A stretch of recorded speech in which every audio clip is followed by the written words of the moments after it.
Warning! The Stone Age Gamer podcast includes a lot of bad language. Cover your motherfucking ears.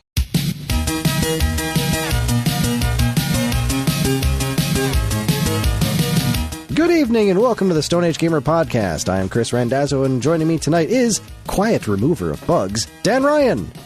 Nope.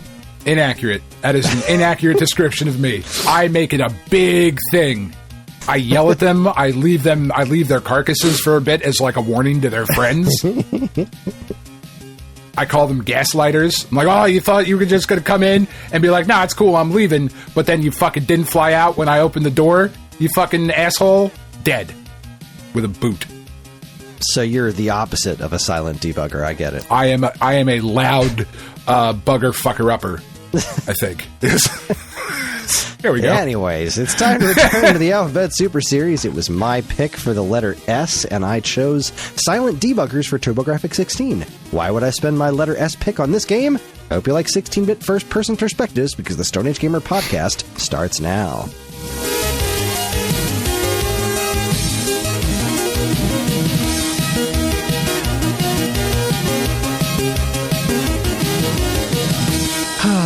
Hi, everyone. This is episode 548. It is the week of January 10th, 2025, and welcome. For anyone new here, this is the official podcast of StoneAgeGamer.com. Dan and I talk every week about what's happening in the world of video games from a retro gamer's perspective, as well as whatever the heck else is going on in our lives. And speaking of which, what's new, Dan? How you doing? Happy New Year again. Oh, happy New Year, man. This is the first time we're actually recording in the new year, though, right? Yes, it is 2025. For us and for you. Although our last episode, a whole lot of people got a whole lot of early because Evan posted it the minute he was done editing it. It went up on like Monday afternoon or something. That's right. Evan gives no fucks. Yes, Santa, what is it? Somebody called him Santa Evan.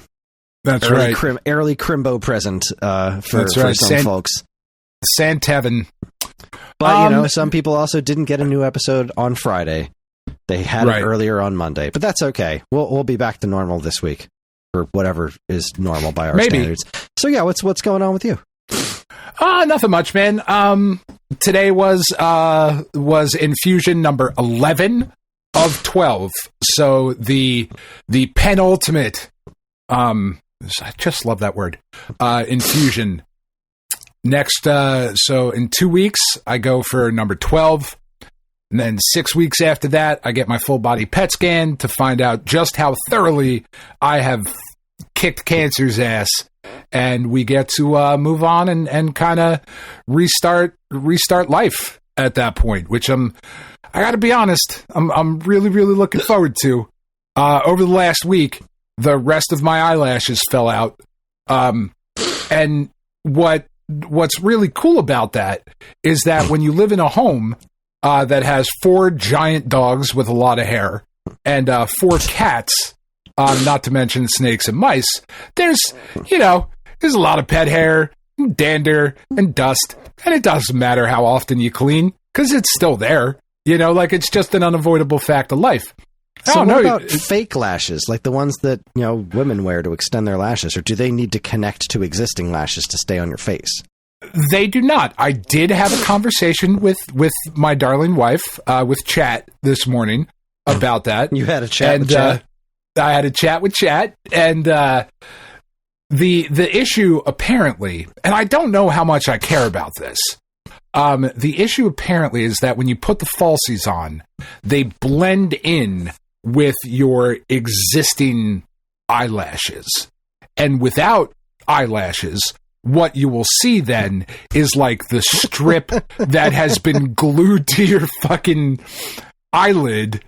And I don't know that I care that much, because I got to tell you, every night for this past week, when I go to bed, I am trying to find ways to not be. This is a weird way to put it. I usually sleep on my side, right? But if I sleep on my side, the amount of eye gook that glues my eyelids closed is very ridiculous. Like, if I sleep on my side, when I wake up in the morning, I have to I have to make a noise to open my eyes. I have to fucking rip them open because they have been glued shut by all the shit that apparently your eyelashes take care of all day. So that's been a wonderful. Yeah, it's insanity. It's fucking crazy. And if I sleep on my back, it's still bad, but it's not as bad because it kind of pulls at the outside corners and kind of runs that way because of my giant head and the angle of which my pillow is on. So, like, man, my eyes are legit. You know, you see, like, in the springtime is real big for allergy commercials, right? Like Mucinex and Allegra and all that shit.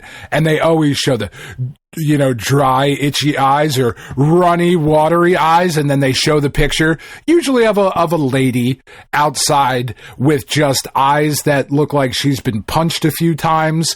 And that's why they're actually watering, like it's so dramatic. That's how my eyes are behaving this entire week. It has been just pouring the fuck out of me until Thursday, because we did family Christmas on Thursday.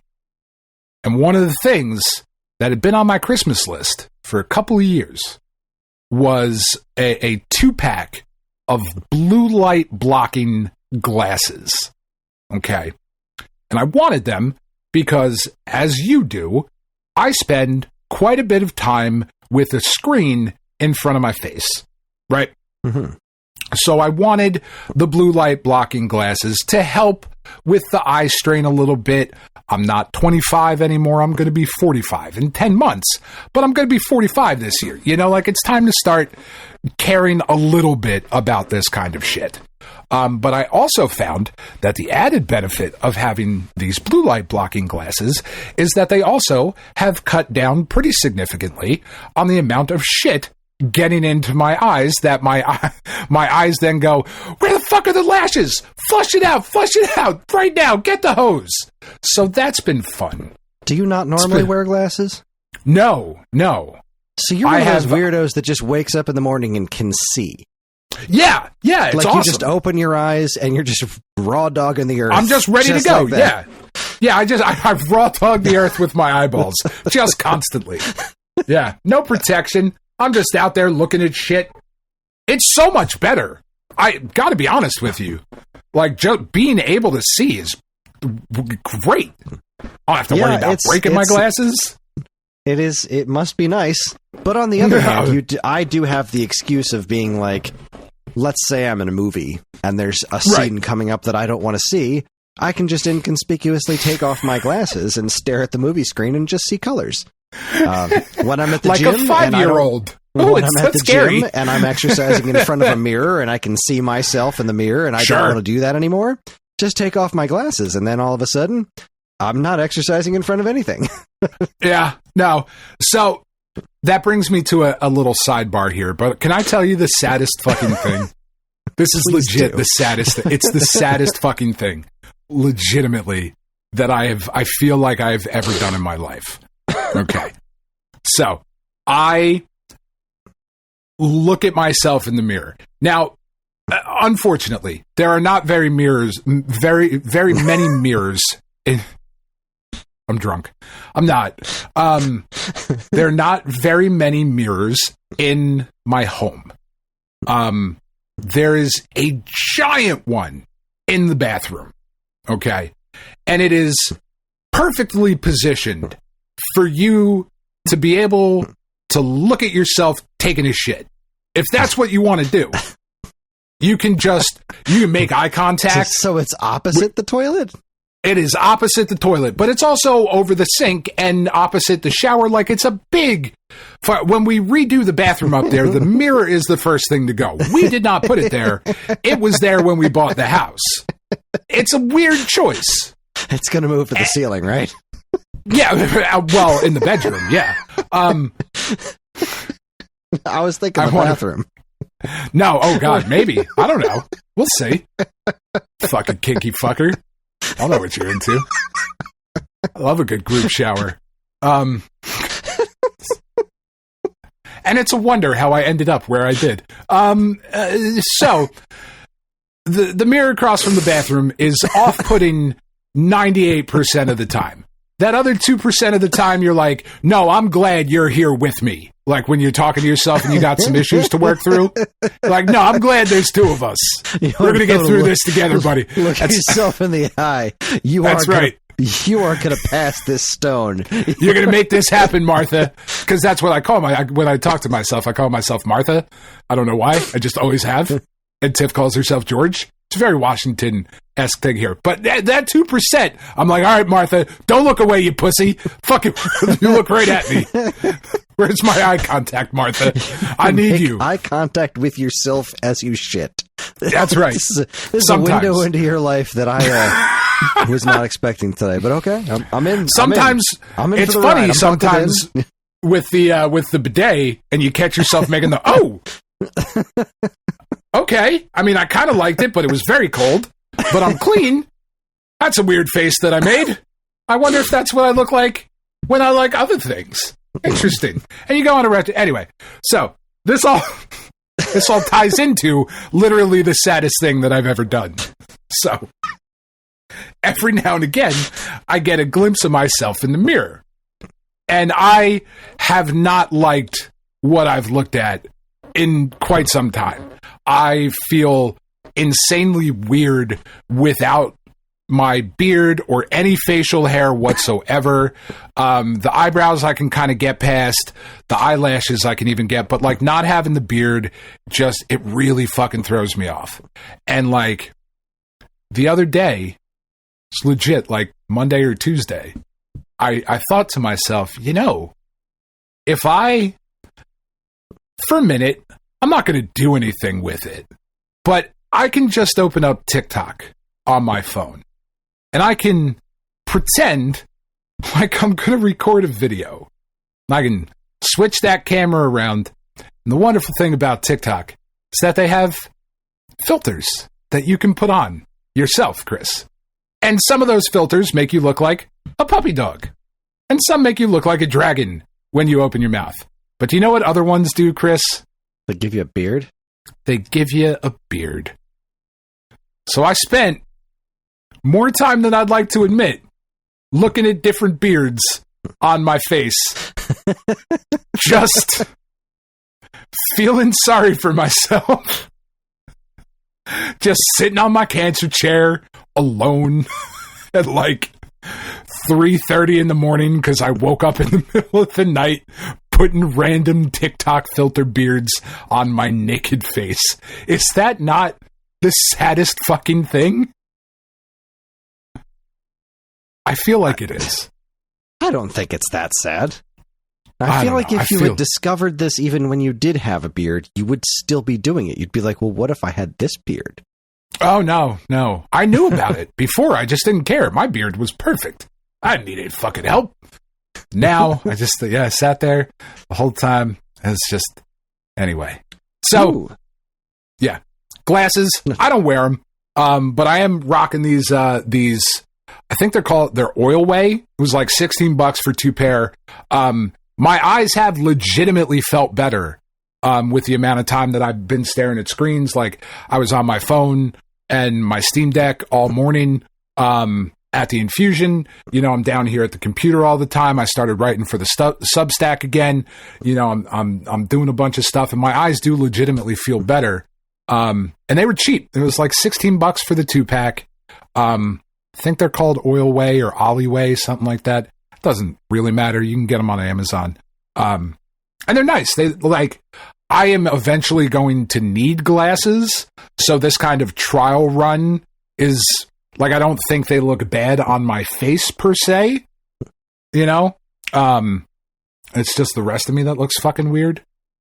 But anyway, in 2 weeks, I get the last infusion, and then things will start growing back. Theoretically. So what do you plan to grow back first? whatever fucking comes in. I don't know. Because there are certain things that maybe I don't want to grow back. Let me change the question here. Okay. Twofold. What do you think you're going to get back first, and what do you hope you're going to get back first? Okay. So obviously what I hope I'm going to get back first is the beard. That is what I want first. Before the eyelashes. Yeah. Oh, yeah. The glasses are helping. There's nothing I can do about the beard. I will deal with fucking crusty ass eyes in the morning that I gotta pry open if I can fucking look like myself a little bit. Fair enough. All right. If we're just being honest, I look for all I want is honesty. So you want the beard is number one. That's what you want. That's more than number anything. one. Okay. 100%. What do you think is going to come back first? What I think is going to grow back first is probably like either back hair or crack hair. Because wouldn't that just be the way that it fucking goes? Like, I got some hair. I can't show it to you. Well, can't is a harsh word. Maybe shouldn't. Can't is very definitive. I mean, the thing about being a cancer patient is you can get away with a lot. A lot, yeah. Yeah, there is quite a bit. Walking around with my bare ass out. Being like, look, it's growing back. It's growing back. That's right. It's back in the crack. It feels better. But wouldn't that just be the way? Like, that or like the one or two hairs that grow on your big toe? Like, those will come back with a fucking vengeance. Those will be back 3 days after treatment stops. Like, hello? We were waiting. Within a week, toe bush. That's right. I'm going to look like a fucking hobbit in a week. All the rest of me is still a baby seal. Because life isn't fucking fair, Kris. No, that it'll be interesting, right? To kind of chart the progression of how things go. That'll be a weird self-experiment or self-monitoring kind of thing. Will that be the strangest topic we've ever covered on this show? 100% not. No. I don't even think it would make the fucking top 20. It's just, if we're being honest, I can't think of the other 19, but, you know, you guys asked me a question and got me to... a decade. We're pretty sure it's got to be there somewhere. Yeah. I mean, you guys got me to admit to some shit a couple weeks ago. Like, and whatever. I don't fucking care, but, you know. I think it was last week, wasn't it? No, that was 2 weeks ago. Last week was 10, 20, 30, 40, 50, oh, God, it 70. Was. Yeah, it was. Wow, man, fuck, I remembered something. See, the memory's already coming back. It's the steroids. Tomorrow, I'll be like, who are you people? Make me a sandwich. I want more noodles. Yeah, it'll be... I think what I'm going to try and do, because I've never done the documentation of the yeared, right? Which is, I don't shave from this day. And then a year later, let's see where the beard is. Okay. All right. I've never... Are you going to trim anything, or are you just going to see what 1 year of absolutely no maintenance looks like? I might try 1 year of absolute no maintenance. Just to see where we get. Because I'm curious, you know? Like, because I've always had... Like, once I moved out of the house, I wasn't able to have facial hair when I lived at home because my mom is a fucking weirdo. I also got for Christmas, Kris, from my Aunt Sandy, who I love so dearly. Do you remember, like, back in the 90s, those Baja style hoodies that were super popular, and some kids had them in, like, Navajo patterns, but, like, you really probably shouldn't have had the Navajo pattern if you were, you know, indeed a Navajo. But they're like, oh God, they're like almost like a burlap hoodie. And they, I don't feel like I'm describing it very well. I don't know what you're talking about, but assume that I do. I also just plopped a picture of Jeremy Parrish in the SAG chat, just so you know what I'm talking about. Yeah, I'm about to take a picture of this hoodie that I'm wearing. To see if you... God, I can't fucking find an angle where... Okay, that's fine. But this Baja style hoodie, like this beach bum style hoodie, I also wasn't allowed to have this one. Burritos. When I was a kid. I'm sorry. I apologize. You're saying Baja, and I'm thinking, I don't know why I'm thinking that. Oh, because of Baja Fresh. Remember Baja Fresh? That was I do remember Baja Fresh. Are they still around? They are not here. They might be somewhere. They were like Chipotle before Chipotle was a thing. Baja Fresh does seem to still exist. Find a location. Here's my zip code. Where is there a Baja Fresh? Where is the closest? The closest one would be in Maryland. Okay. That's it's a bit of a trek. That's too far to travel for fucking Baja Fresh. If we're being completely truthful with each other, it wasn't that good. It was good, but like, there's a fucking Qdoba and a Chipotle around the corner across the street from each other. I'm all right. I'm good. I mean, I'm not going past Cheeto Burrito. Like, that's the pinnacle for me personally. That's a local place. But there is a store in the mall in Maryland, a mall in Maryland. I don't remember which mall, but it's called Eternia Dreams. And it is like this gigantic toy store that started as like mostly focused on He-Man. But it's just this I have to go to it at some point. So anyway, I got this Baja hoodie, was very excited about it, but I wasn't allowed to have facial hair when I was a kid. So when I moved out to college, I just got the picture. Yes, I know exactly. Okay. Yeah. I wasn't allowed to have that, right? Isn't that weird? I will post this. Somebody remind me on Friday. Yeah. Like why? It's because my last, okay. Here's the truth. My last name. Reminds your mom of hippies? No, this is what she actually said. And I was going to let her go, but Debbie deserves everything she gets, so it is what it is. Do you want having to bleep out your last name? No, because my last name is a Hispanic last name. I am Hispanic. I am Spanish. I know I don't fucking look it. That's why I go with Ryan everywhere else, because I look like an Orion. I look like I should have a fucking shillelagh and a Guinness at all times. But I am indeed Hispanic. I fucking check that box on everything I fill out, because I am. And my mom said, you're not allowed to have that because it makes you look like one of those. And when I said one of what, she said the word, and I was like, wow, Debbie, that's fucked up, man. Anyway, so when I started growing my facial hair, that is not Baja Fresh. No, that is not. There's your episode title. Well done, sir. Thank you. They usually go to me, I feel, but that one's really good. That is not Baja Fresh.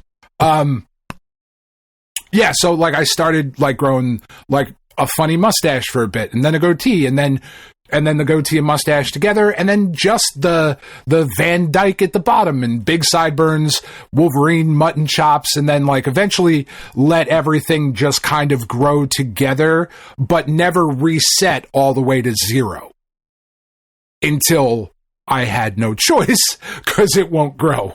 So I'm just kind of curious, like where would I get to in a year, you know?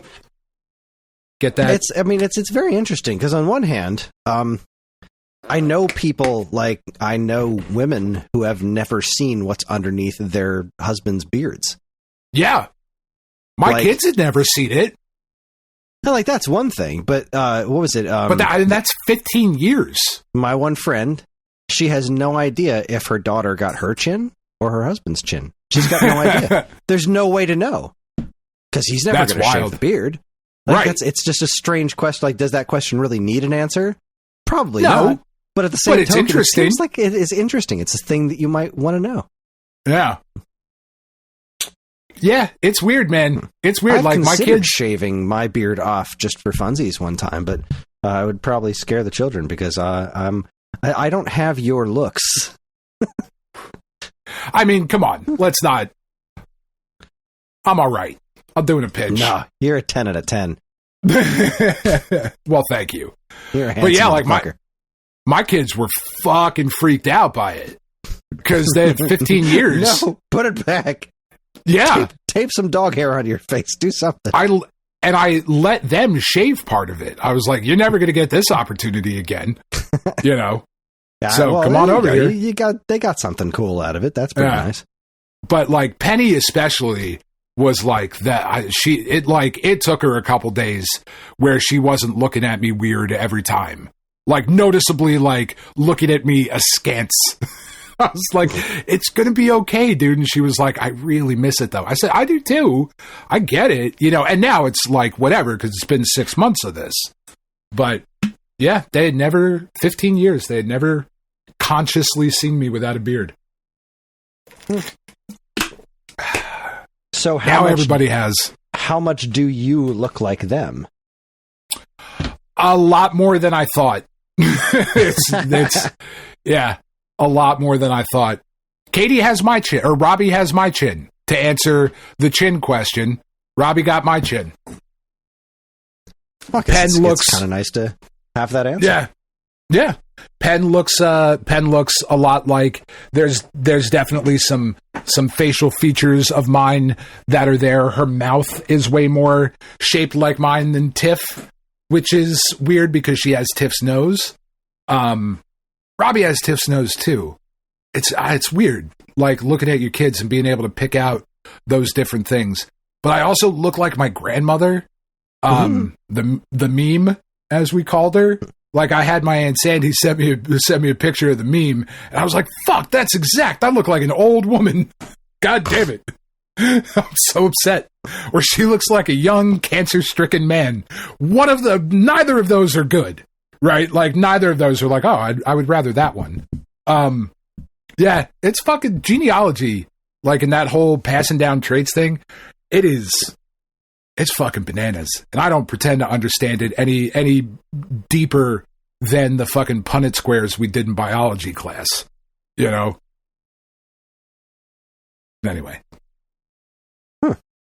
Yeah.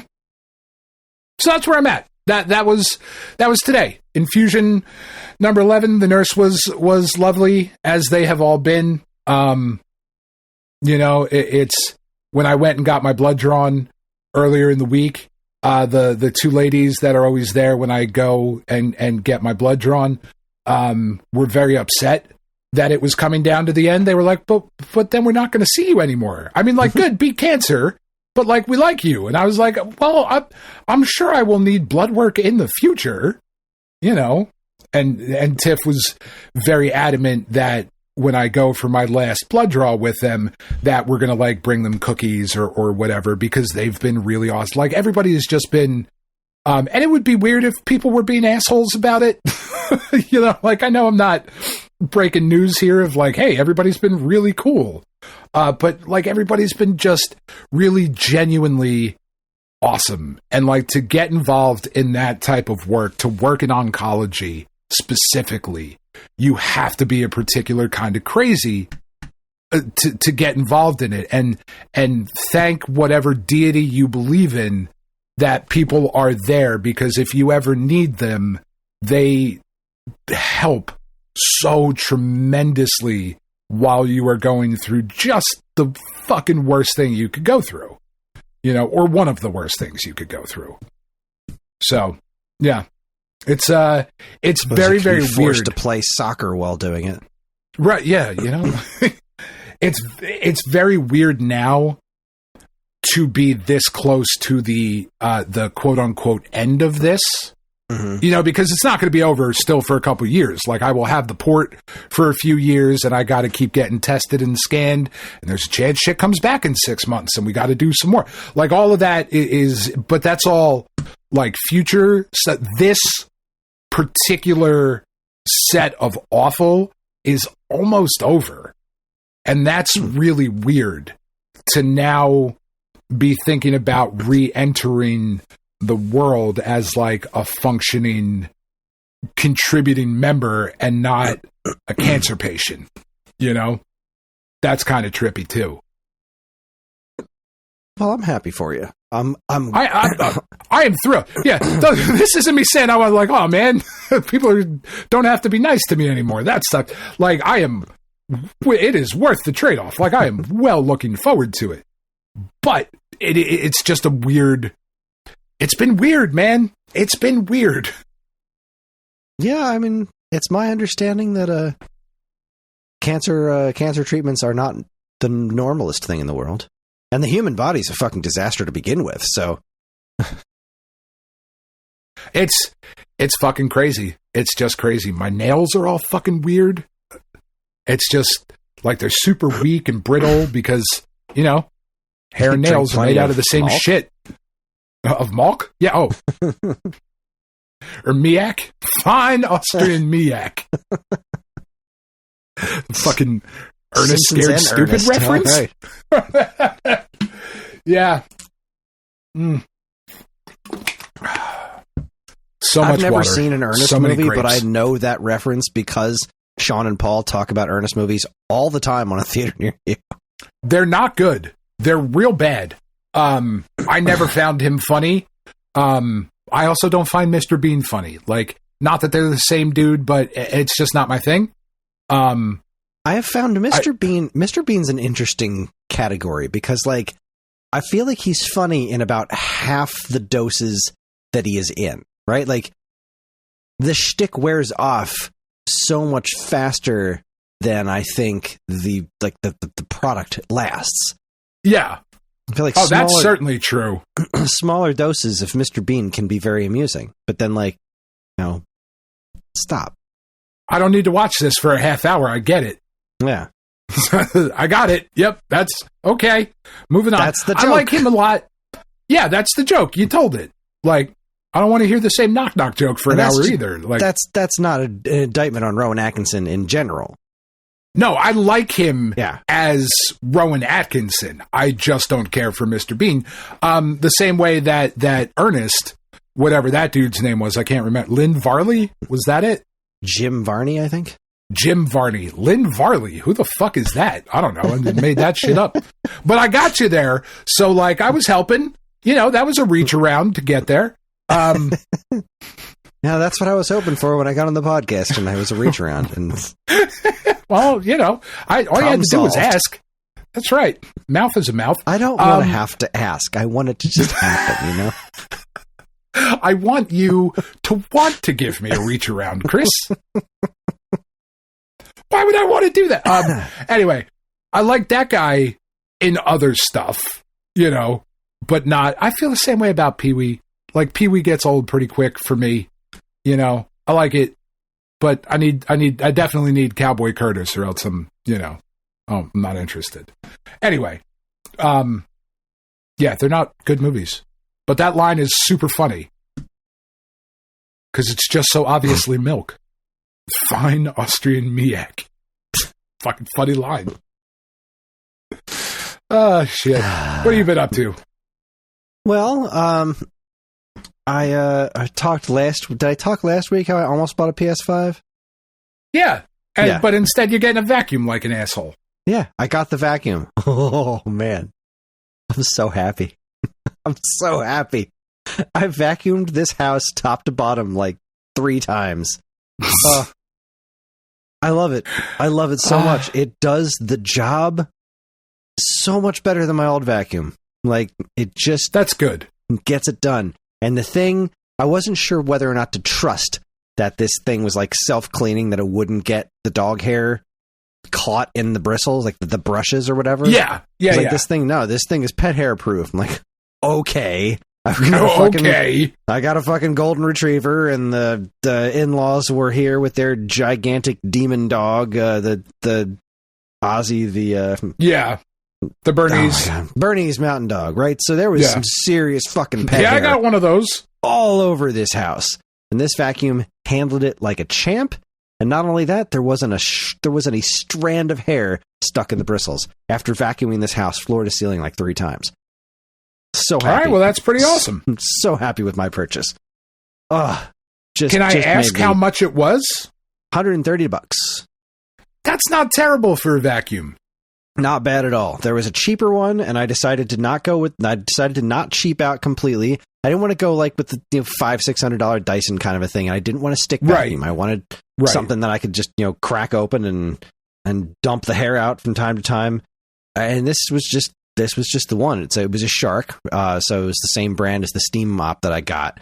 And it's not the prettiest vacuum in the world. Not that I care. It goes in a closet. But boy, does it get the fucking job done. Oh, I was so happy. I went upstairs to see, like, Naga hangs out in Karen's office all the time. And Karen's office has this wonderful blue carpet that I'm super jealous of.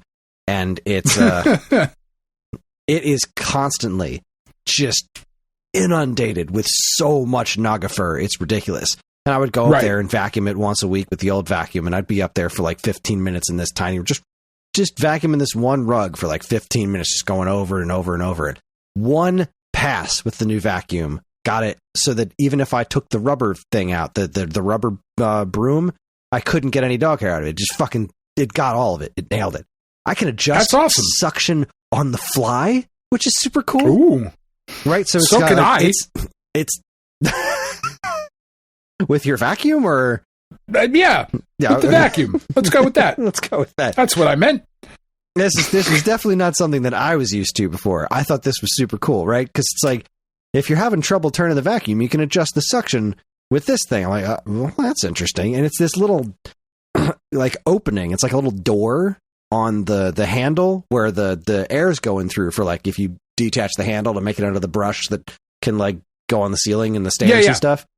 It's just this little thing that closes it up, and you can, like, open this vent that lets more air out. And that lowers the suction instead of it being some sort of like complicated dial. It's just like the most simple, basic analog thing I've ever seen, but it's genius.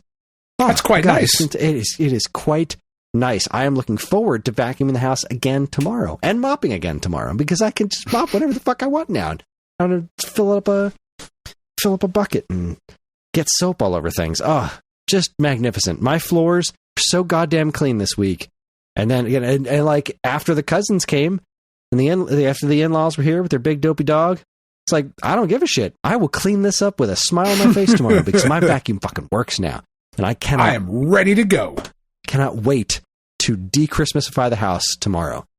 Tomorrow is the day when I'm taking down all the Christmas decorations and I'm going to start my garage project. Is it snowing yet? I don't know. God damn it! There are no windows where I am.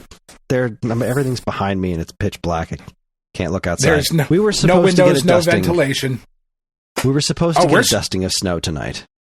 We got a dusting earlier, and we're supposed to get some more. And then Monday, we're supposed to get 3 to 6 inches. Yeah, Monday we're looking at 6 to 7 now. But I left the Christmas lights up specifically because we were supposed to get a dusting tonight. I was like, all right. And it just looks so good. I have not seen snow on Christmas lights in years because global warming is a hoax. I mean, wait a minute. That's not right. I haven't seen snow on my Christmas lights in years. And I was like, oh, there's going to be a dusting this weekend. So I'll leave them up because I definitely want them down by Monday because I want everything to be dried out so I can put it away. Like I took down the inflatables today. I left them running in the backyard for about an hour or two to get it completely dried out, threw them in the garage. But the Christmas lights, I just wanted to leave up a little bit longer to see if I could just have a look at just a little bit of snow on top of them. Just a little last bit of that Christmas magic. Yeah, just I'll take a smidge. Yeah, just a tiny bit. Not asking for all of it. It seems to have passed. You know what? Actually, there are windows over there. Hold on. Give me 1 second. I'm going to walk over to the other side of the basement. Do what you got to do. And I want to see if anything landed outside. I'll be right back.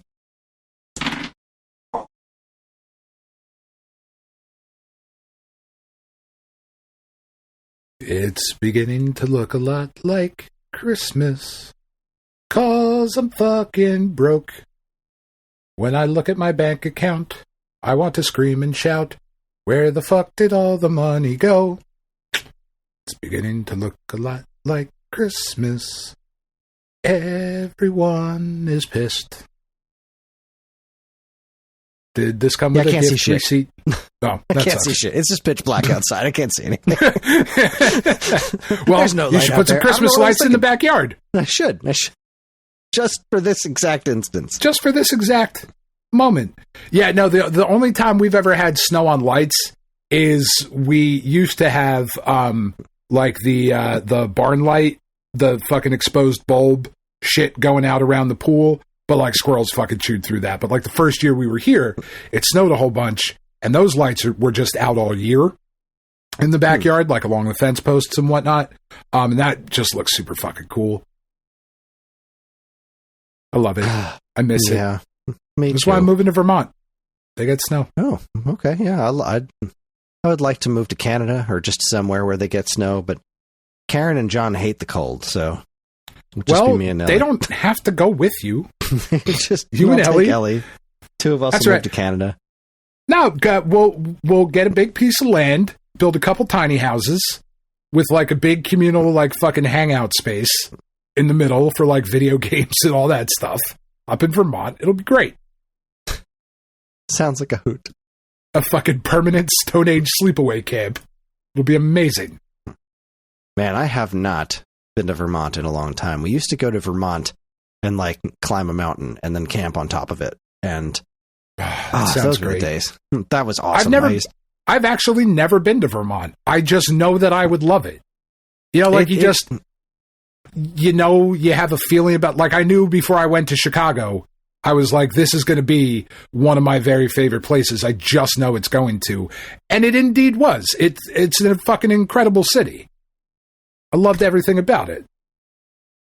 Let's see. I didn't get very far into Vermont. Like we would get there, we would find a mountain, we'd park at the bottom of it, and then we would just drag our camping gear up to the top. And once we got to the top of the mountain, we would just camp there overnight. But there was definitely a place that we would hit on the way out of town. Like once we got into Vermont, there was this place that just had these enormous fucking pancakes. There's a picture of me sitting in front of just the biggest fucking pancakes you've ever seen in your life at some place in Vermont.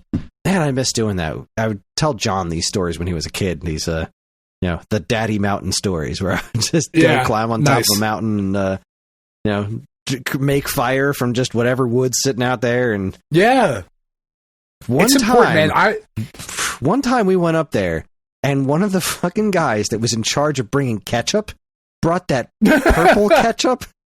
God. Remember that when Heinz went completely fucking insane and made weird colored ketchup? He brought a bottle of the fucking purple ketchup. We were like roasting hot dogs and it was like, here's the ketchup. And we're like, what the fuck is wrong with you? Why'd you get purple stuff, you motherfucker? It was so weird. Gaslighting son of a bitch. Ketchup, but it didn't feel like ketchup. It was a different texture. It was incorrect. The food coloring. Just the food coloring gave it a weird, like, grainy is not the right word. It tasted like what I imagine if you could possibly, and tell me if I'm way off with this, because it's been a fair few years since I've had this shit.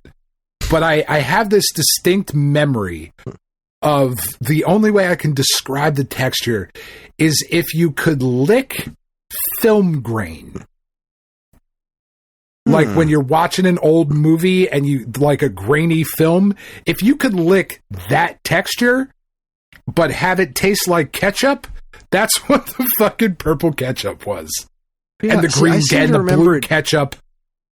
I seem to remember it being more oily, but maybe I'm wrong. I don't know. Because there was also the green ketchup. Yep. We tried and there was blue. For some reason. Was there blue? Oh, God, there was a blue one. It was like a light, like Mega Man's helmet blue. Like a lighter than navy. Son of a whore. Oh, no. Sorry. I'm going through emails while we're talking, and I ordered a stabilizer, right? Because it's the beginning of the year, so my budget for video content is reset. Oh, yeah. And I was like, I need a couple monitors while you're at it. While I'm at it. So I ordered this handheld stabilizer thing. It's a camera phone stabilizer thing. And I had SAG order it for me because it's for making videos, and I want to have it before my next product video. Like, I very specifically want to have this thing before I do this again because I'm just tired of the way that they look with the, doing it as stable as possible with my hands and then using Final Cut Pro to add stabilization to it. It looks okay, but this will look better. And it was supposed to show up in the mail today. And I was looking for the email. I was like, where did that shipment go? Now it's expected January 9th. That sucks. It does suck. I mean, it's fine. It's going to be here before I need it. It's fine. Yeah. Still, it's not going to be here too much before I need it. And that's problematic for me. Whatever. It's fine. This is why we should go live in Vermont. Yeah, if like I we should be able Vermont, to retire and camp in Vermont. Taking perfectly smooth videos. That's right. I've been watching this dude a lot. You might enjoy this on YouTube. His name is it's Ryu Camp is the name of the channel. So naturally, I clicked on it. I love Ryu. I love camping. I love Ryu. I love camping. Pick whichever edit you want. I said it both ways. I love Rue. I love camping. Pick one. Fucking whatever. We had an argument today because I got fighting collection. My kids were like, how do you fucking say his name? I was like, the white one. That was racist. Never mind, because he's not a white guy. That's actually the red one is the white one. Anyway. But he's this Korean dude who goes camping with his dog. And it's like this little poodle mix fucking dog that's the cutest thing ever. And he just goes and he just films himself camping. Right? And he's camping in the snow and the rain. And he's got crazy fucking tents. And he eats crazy fucking good food while he's out there. And they're just fascinating videos to watch. I don't know why I have sat there and watched over the last like couple of months. When I'm feeling shitty, I will just put it on. And literally, I have watched hours upon hours of this dude in Korea just camping with his fucking adorable dog. And I love everything about it. And it has renewed my interest in wanting. I have a huge tent. I have a tent that has 3 fucking rooms in it. Like it's got flaps to put up. And like legit, you could sleep 3 families in there. You shouldn't because that would smell and be loud, but you could, you know. It's big enough for if I take the kids and Tiff camping, we could put us in one room, the kids in another room, and still have a big communal space for like a wood burning stove and to eat and all of that. And it would be amazing. Like, I can't wait to fucking go. I can't wait to rejoin the world. But you should check this Ryu Camp guy out. He's like, they're really well shot videos. They're great. And they will make you want to go camping. And the dog's really fucking cute. Like it is like this dog does cute things. I'm like, fuck, it's so cute. I want to punch it. You know what I mean? Like, that can't be allowed to exist. My dogs aren't that cute. Damn it. Where did it go? That's fine. Sorry, I'm just confusing myself with emails. Because I have no memory, and I'm listening to you talk instead of paying attention to what I'm doing. So, which is what I'm supposed to be doing, which is fine. Yes. But then something clicked in my head and said, "Wait a minute, I wanted to read that." Now I don't know where it is. It's fine. Well, this is fine. Can't have been that. Have you played any games this week? I have indeed played some games this week. I got a little bit farther into Undertale. Okay, what are you thinking so far? I was like, this is okay. And then I, quote unquote, fought, Papyrus. Yeah. And, I was just laughing my fucking head off. Yeah, it's great. I'm going for the pacifist run because it just seems like what the game wants me to do. And, the Papyrus fight was pretty difficult to do that with. I just kept refusing to hit the fight button. Like, I'm going to figure this out. I feel like it's doing something if I just keep doing this, and he's saying something different, so I'm just going to keep doing this. And eventually, because the whole thing, when you don't fight him, you, like, want him to date you. I mean, why not? He's not a bad-looking skeleton, or whatever the fuck he is. And he agrees to go on a date with you by the end of it. And then, like, the battle stops and he goes back to his house and the game wants you to move forward. And I was like, no, I want to go back to town because one, I want to restock on healing things because I used them all to get through the Papyrus fight. And I also want to see what he says when I go to him. So I did. And he said, all right, let's go on our date. Like, well, let's see where this goes. So he walks me around town and then right back to his house, which is where the date is, at his house. So I go into his house and he just starts telling me about all the weird shit in his house. And there was something, he said something stupid like, his sink is like super tall, and he was like, yeah, I had the sink raised because I'm awesome. But why? But why though? Yeah. But they made some sort of like terrible joke, and Sans popped out of his bedroom with a trombone and went wah wah wah. What the fuck is this game? And the date just kept going until like I had to, like, we went into his bedroom, and I'm like, what is happening? Where is this go? How far are they going to take this? And then it made it to this like separate date fight with him where I had to fill up the dating meter of like who was better at the date. And I just kept complimenting him, and that made it to eventually win, where he confessed that he didn't really like me romantically, but he didn't know how to turn me down politely. It's like, okay, but I'm a fucking child in this game. Yeah, what this the is weird. fuck is going on? This is so weird. It's very strange. It was hysterical. I was just on the couch cracking up the entire time. Like, God damn it. So it's a good little game. Yeah, it's really interesting. It's really and good. That's the thing about doing this pacifist run is like I ran into a bunch of the monsters, quote unquote, that I fought earlier that were all like big beefy dogs.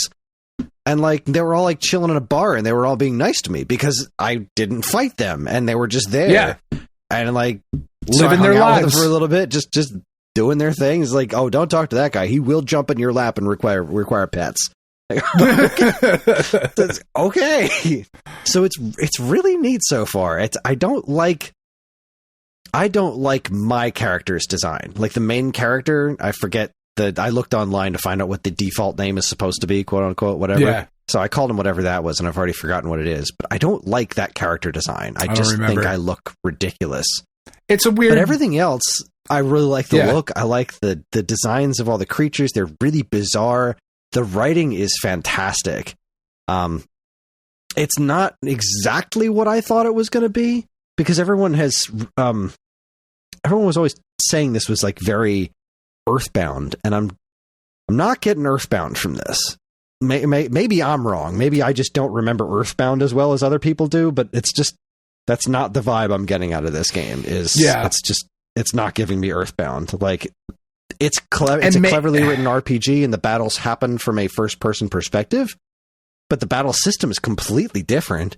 Yeah, and there is no pacifist run in Earthbound, as far as I know. I was going to say, maybe if you were doing a non-pacifist run, it might feel a little bit more. I don't know Earthbound well enough to be able to comment on that. I've played it a few times. It just never grabbed me. Which is whatever. Maybe I will correct that someday, but I probably won't. I really liked it when I finally finished it. I really enjoyed that game, and I thought the ending was really clever. And there's just magnificent music. Earthbound is a great game. I'm sure it is. Have to get there. Yeah, I'm sure it is. It felt like work the couple of times that I've tried, because sometimes it's not the right time, Like even the best games, sometimes it's just not the right time to start it. So maybe I just haven't. I hear that. Maybe I just haven't found that time. But Undertale it's pretty wild. I don't think it's the greatest game ever. Yeah, I think it certainly deserved a lot of the praise that it got. But then it's very clever. I don't think it deserved the mania that surrounded it for a little bit. Yeah, it got kind of like religious. There's some folks out there that were. It just got real annoying. Yeah, like, all right, we get it. It's okay. Yeah, I think it's very neat, and I'm very glad I'm finally playing it. I hope I'm able to stick with it. Right. Let's see. Yeah. I also played a late Christmas present that I got, which we were talking about. Was that just in the Discord, or were we talking about on the show, where I got Jedi Survivor? Just in the Discord, because with the fucking bad trade dress. Made me so mad. All right, so Jedi Survivor.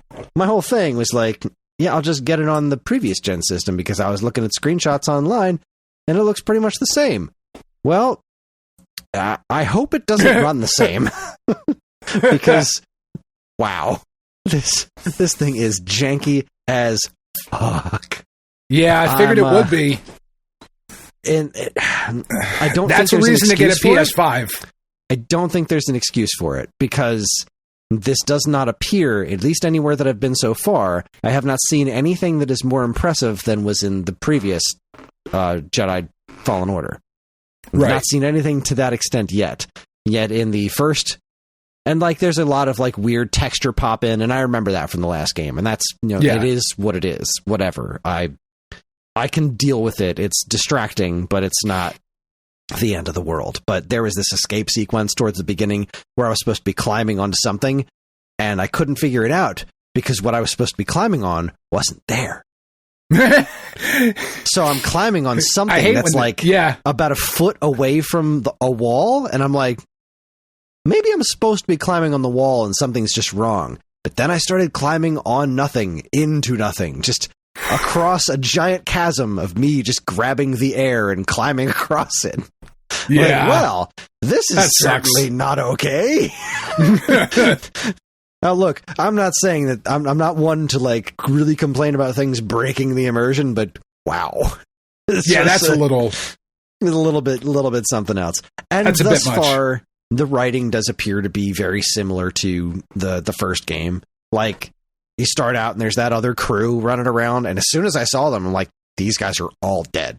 there's maybe one of them is going to stick around for a while, but these other guys, they have red shirt written all over them. And sure enough, somebody showed up and started killing folks. I was like, oh no, not you. Oh, not no, these people back. I just met. Oh, bummer. So that I'm forced to go back to my friends. Yeah. Clearly. I liked it. I thought it was good. I'm playing this and I'm watching Skeleton Crew at the same time, and it's just the writing is night and day. Skeleton Crew is so fucking good. Are you caught up? No, we're not caught up because we started it super late. I know. We're, I think 2 episodes behind now. We just got to the other. What is it? We just watched the one where it's not at Aden. It was like some other. They got there. At and Akron? Like, this is at Akron. Yeah, this is our planet, but it's not. And then they found out that the fucking robot's name is me. You assholes. You bastards. It's so great. SM-33. How dare you? I love it. I love that robot. He's so interesting. And like, he got there, they jogged his memory and he tried to kill them because that was the previous captain said to do. And like, it's really interesting. It's not perfect, but again, it is. But it's the Goonies. Super fun. Yeah, exactly. It's Goonies in space. It's the Goonies in space. It's fucking awesome. It is really fun to watch. It's ticking all the boxes for me. Like, if I was a little kid, I would be enthralled with it. And as an adult, I'm just having a really good time. I'm really enjoying it. I don't know what's coming. Like, I don't know who Jude Law is. I have not figured out what his backstory is. You know, a lot of times you'll look at a character and be like, I know exactly. We've traveled this road before. That's right. I see where this is going. I really don't know what his backstory is. I don't either. It's very and I'm interesting. further along. It's that great makes me happy. that I don't. Yeah, exactly. It's great. And after the Acolyte, I was so kind of afraid to watch it because I rather liked the Acolyte until the end. And then when it got shit canned, we're never going to see what happened next. Like, I get it. The show had problems, but come on. Come on, come on. We can get. You showed they didn't have Plagueis and fucking Yoda, and you're like, fuck it. No, we don't. Don't do that. Chimere was so fucking great. What a great character that was. Yeah, interesting. He's super interesting. He's super cool to look at. Like, Master Soul was awesome. That dude killed it. He did that. That was what really hurt the show to me. I think in the end was what they did with his character in the end, where he was kind of pathetic. Like, but I really did not. Great he was job. So good. He was so good. And did you did you watch Squid Game season 2 yet? I know that literally just dropped on New Year's Day. I didn't even see the first season of it. Oh, really? It just kind of it wasn't on our list or anything. Holy shit! Like, It's one of the best. The first season of Squid Game, like, I know it got real stupid and pop culture-y real fucking quick, but it's one of the best seasons of television I've ever seen. Legit. It is incredible. And the second season hit like Wednesday, I think. It was 7 episodes, and we're already done with it. It was that good. And that guy is so fucking compelling. He's so good. I don't disagree. He was great in Star Wars, and I'd like to watch Squid Games at some point. You know, just throw it on the pile. To watch. Really, really, really do. It goes such interesting places, and it is such an interesting commentary on society and all of those things.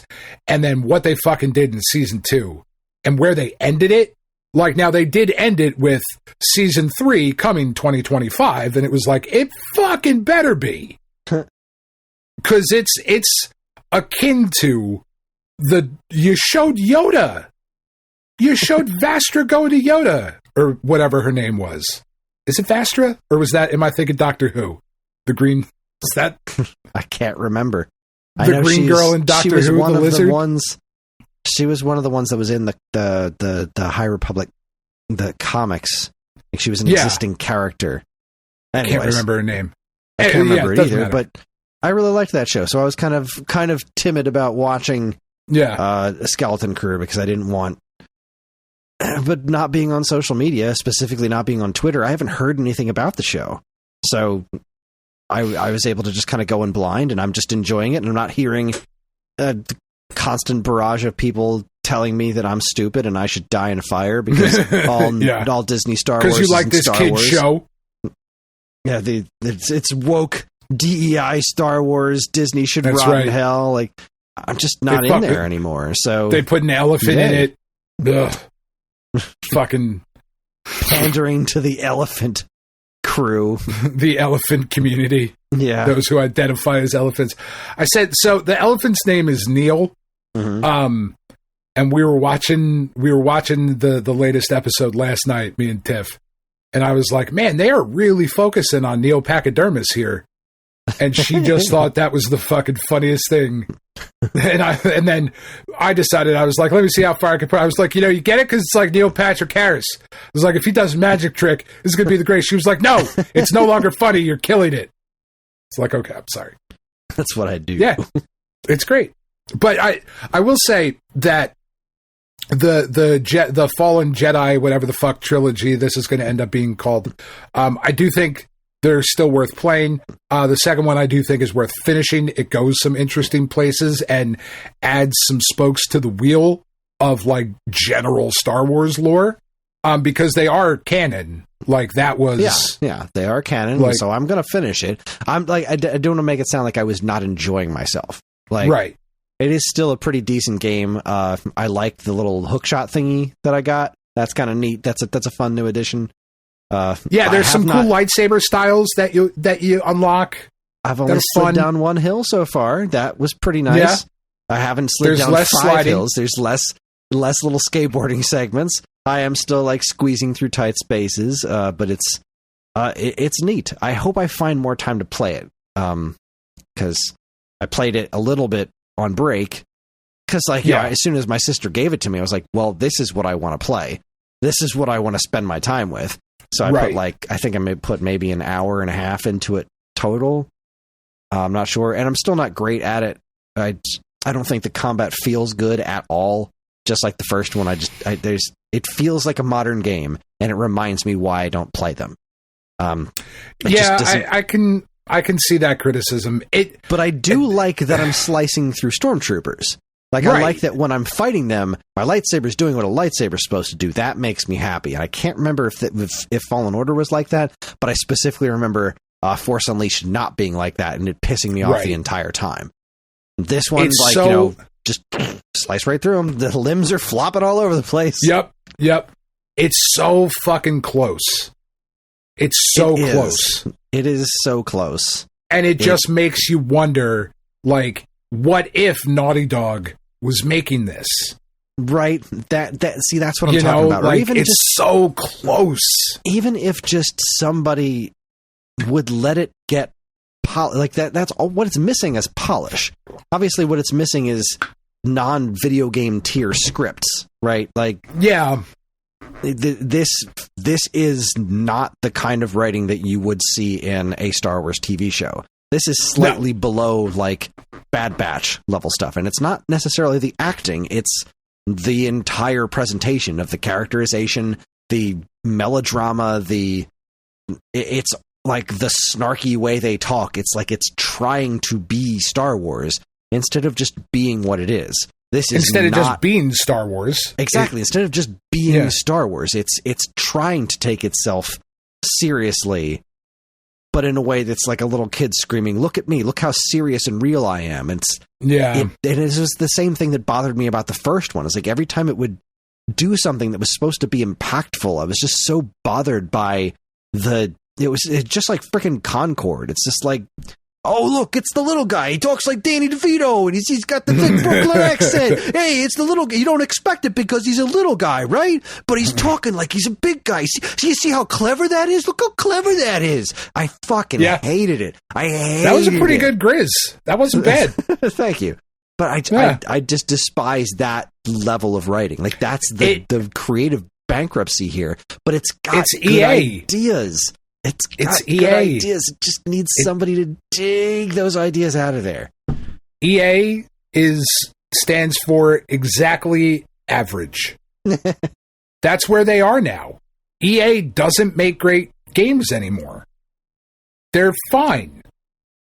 And we like this Star Wars game because of what it is. Right, because it's Star Wars. If it wasn't Star Wars, I wouldn't have gotten through it. Because there's more than enough jank to be like, this is fine, but I don't need to spend all my time with it. There's better things I could do.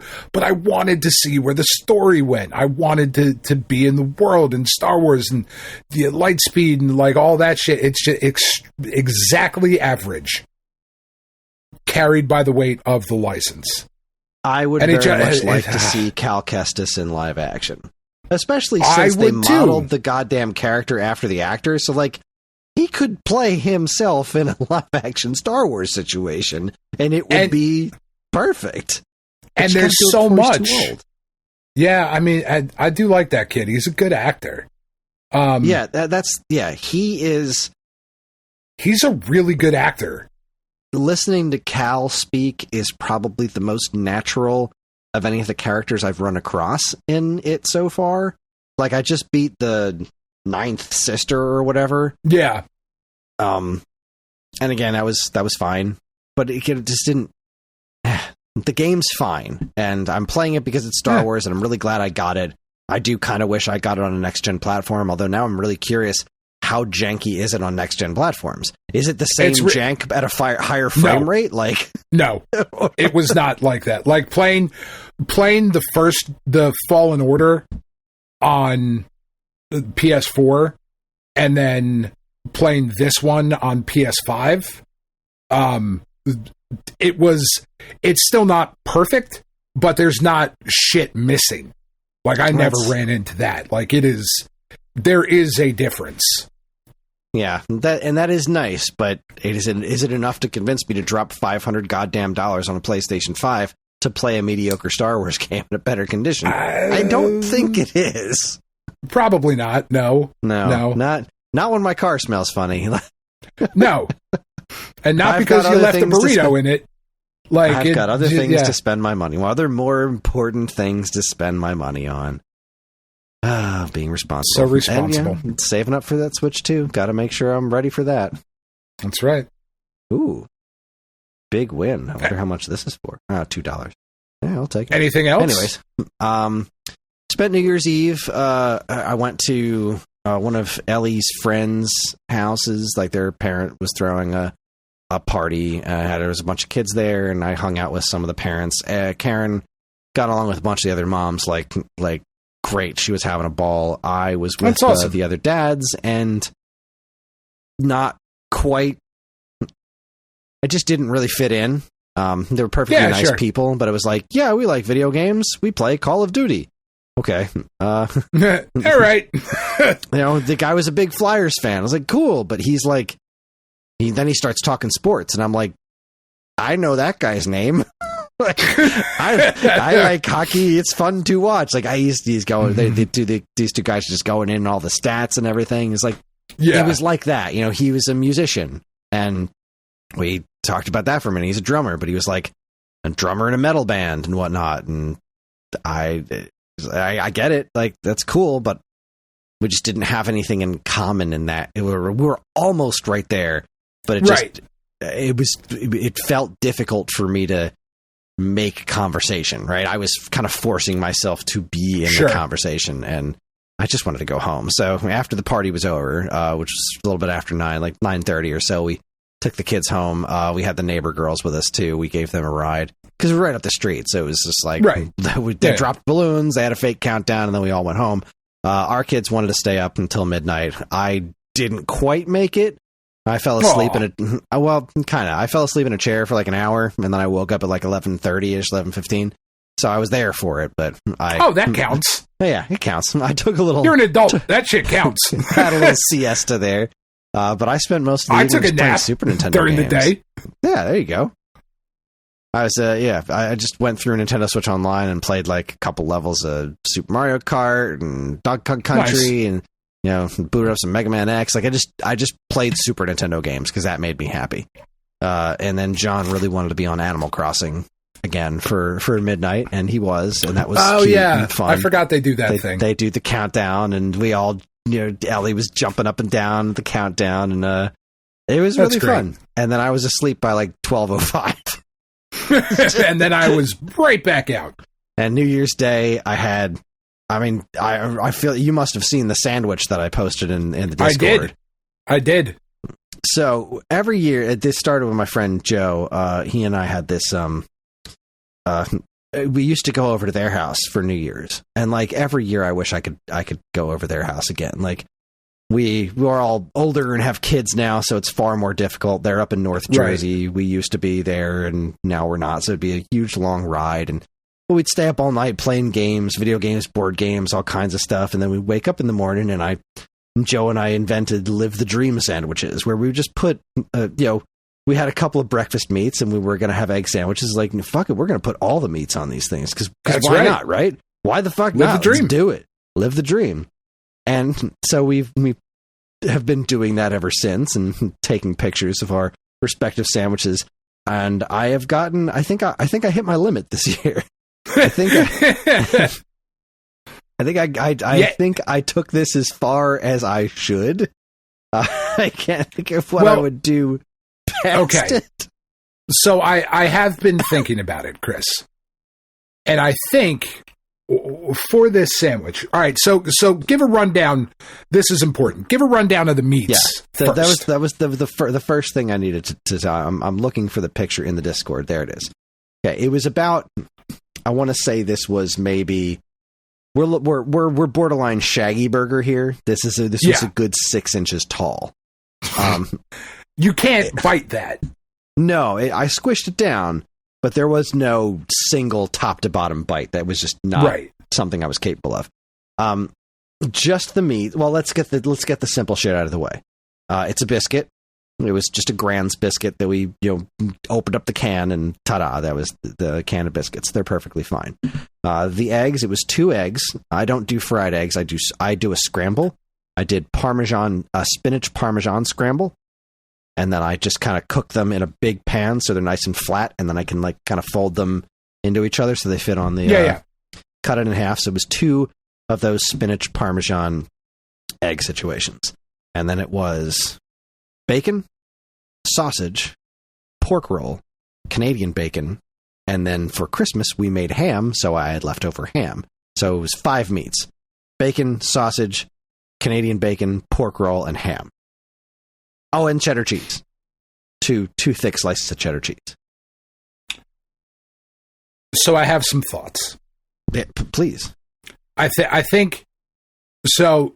The sausage in particular is where I started looking at this thing and thinking to myself, now, wouldn't it be nice if you got some raw sausage, right? Like some ground sausage meat, and formed your own patty that you could then put cheese into, like a brick of like a different cheese, maybe like a Cooper Sharp or something like that.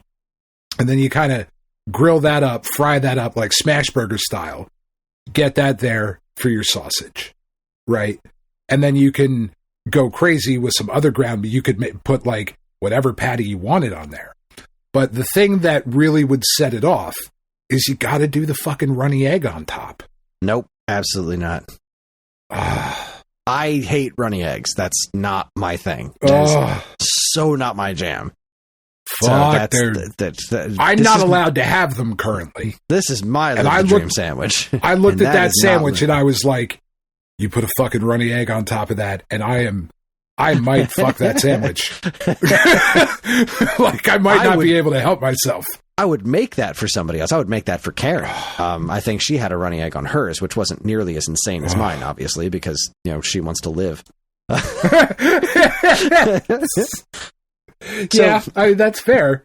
Yeah, no, the scrambled egg situation. See, I had a consideration of jumping into more cheeses. I had a consideration of that, and I don't know if that's going to make it too complicated. Just extra sharp cheddar, New York extra sharp cheddar is just so top notch for me. I feel like and I already have two cheeses. I have Parmesan in the eggs, and I have. I forgot about the Parm in the eggs. Yeah. I have Parm and I have cheddar, and I feel like any other cheese, I wouldn't want to add anything else sharp. I don't want to add any more sharper flavors to it. Like, best case I would think is like maybe adding some sharp provolone, but at that even point, a mild provolone, a little creaminess. Yeah, in there. If I was going to go that route, I'd probably go Monterey Jack. Probably that's fair. I just have that on hand. If I wanted that extra thing if I wanted that extra creaminess in there. But I don't know that it necessarily needs it. As far as the sausage is concerned, that is, I made that patty myself. Okay. I didn't grind the sausage, but it was, breakfast sausage that I formed into a patty. And I did a goddamn good job because you thought it was a pre-made patty. I did. It looked good. Yeah. It looked good. It's very round. You don't do any spread on it, like a garlic aioli, for lack of a better thing that I can think of at the moment? It really doesn't need it. This sandwich was incredibly salty, which, go figure with all the meats that are on there. with that amount of bacon and Canadian and fucking pork roll, I'm so happy you didn't say Taylor ham. I would have fucking ended the call right away. Just so you're aware, that would have been the end of this podcast. Pork roll is the meat. Right? Why is this hard? This was Taylor brand pork roll. Like, that's what it is. That is Taylor ham, technically, but it's fucking pork roll. It's what it says in the box. Pork roll. Taylor pork roll. That's what it is. It's just, why is this covered? It's the only thing about New Jersey that pisses me off. So a couple of things about preparation, I will say, before I go any further. The pork roll and the sausage came out extremely well in the air fryer. Sausage in general goes very, very well in air fryer. Just it maintains the juiciness, it crisps it up on the outside, it cooks it through, and it does it much faster than doing it on the stovetop. That sausage patty was so perfectly cooked in the air fryer, and obviously the pork roll is, you could eat that. It's pre-cooked. It's ready to go. Right. It says on the box you could eat it cold. I'm not fucking gonna, but you can. I have. It's good. I have. It's fine. I fucking love it. Much rather it cooked. Given the option, sure, but what I'm thinking for next year, air fryer. Yeah, air fryer and sausage links, like little breakfast sausage links. Really? 8 minutes at like 425. Phenomenal. We don't use ours enough. Oh my god. We have it. We use it every now and again, and every time we use it, we go, "Man, this is fucking great." And then it'll be like another 3 months and be like, "Oh, we should air fry something." Oh my god, I don't know why it daily. It doesn't live, so we don't have enough room in the kitchen for that, because it wouldn't be a daily use, I don't think. So it lives on the overflow appliance rack in the garage. So that's why we don't use it. Yeah, see, ours is everyday use. I mean, John basically lives on dinosaur nuggets, and air fryer is the best and fastest way to do any of that kind of frozen stuff. Fries, tater tots in particular. I love the breakfast hash brown patties. I love those things. And just throw those in the air fryer for 10 minutes while I'm cooking the eggs, and they're done and they're perfectly crisped. I want to look up last year's sandwich. I eat coffee for breakfast, so, that's what I do. I'm not fucking frying shit. Okay, one year ago, I want to find the picture of my sandwich from last year because I know I posted it, I think, on Facebook. So how do I find my posts from a year ago? How do I do that? I have no idea. Fuck, I should just be able to go like show me potato salad. Like that's what I want. Because I think last year I put a hash brown on the sandwich, and that's what I should have fucking done this year. That's what's missing. A hash brown on the sandwich. It definitely needs a potato. Yeah, a potato is an important piece of the puzzle, and that was missing. I forgot about the potato because I was surprised by the Canadian bacon. We just happened to have Canadian bacon in the fridge. I was like, fuck, I'm putting that on there too. Yes. So, and that made me forget the hash brown. I needed to put the hash brown, but I think next year what I might want to do is I might want to throw a tomato slice on there. Because I do love a tomato component with my breakfast situations. I like that. Or maybe some raw spinach on top. That might be nice too. Maybe, because I already have it cooked into the eggs, so I don't want to over spinach it. Maybe like a green onion or a scallion on there. I know some people hate those.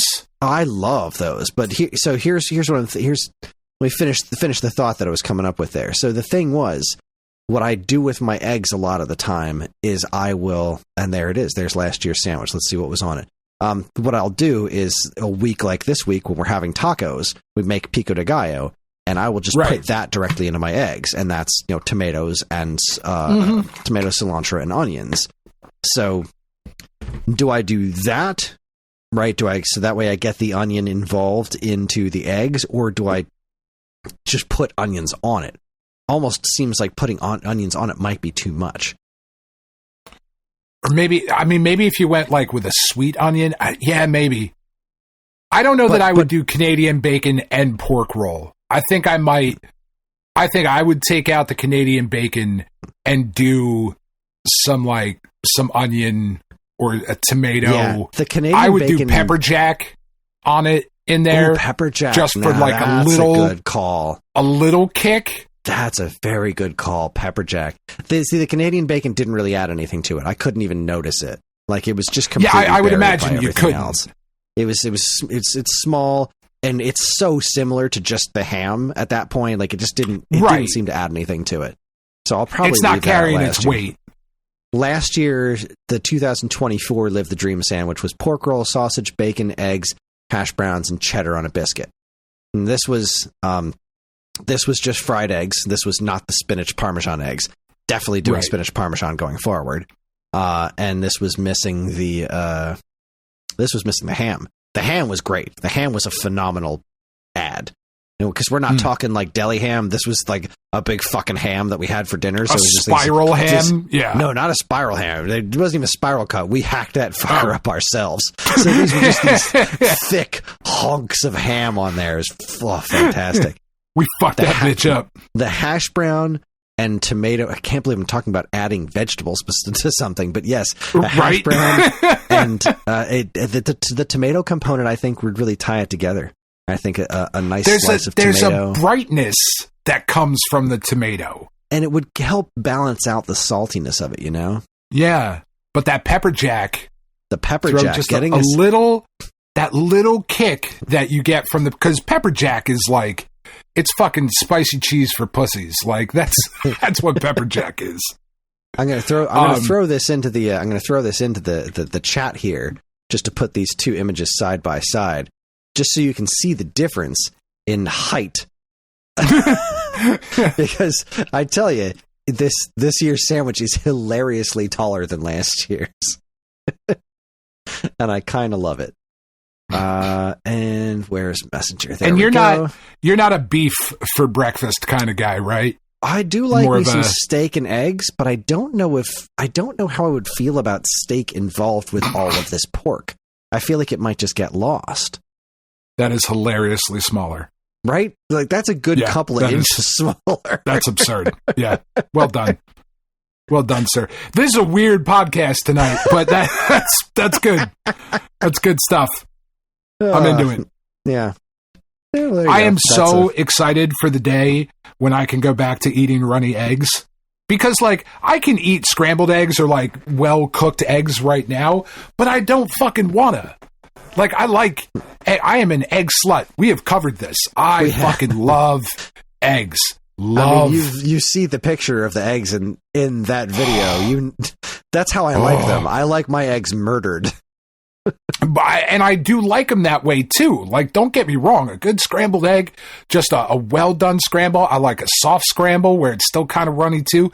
But I love a fucking a toad in the hole or egg in a egg in a basket, whatever the fuck you call it, with the runny egg, and then you get the circle that you cut out of the toast, and you dip it in the fucking runny. Oh my god, I'm getting really excited thinking about it, but I'm not allowed to have them. So I just have like stayed away from eggs, kind of in general, because it's just going to make me sad. It's why I've stayed away from beer for the most part over this. I'm allowed to drink, but it's not going to be the same experience, and it's just going to upset me, so I'm just not going to do it, you know? Yeah, I get it.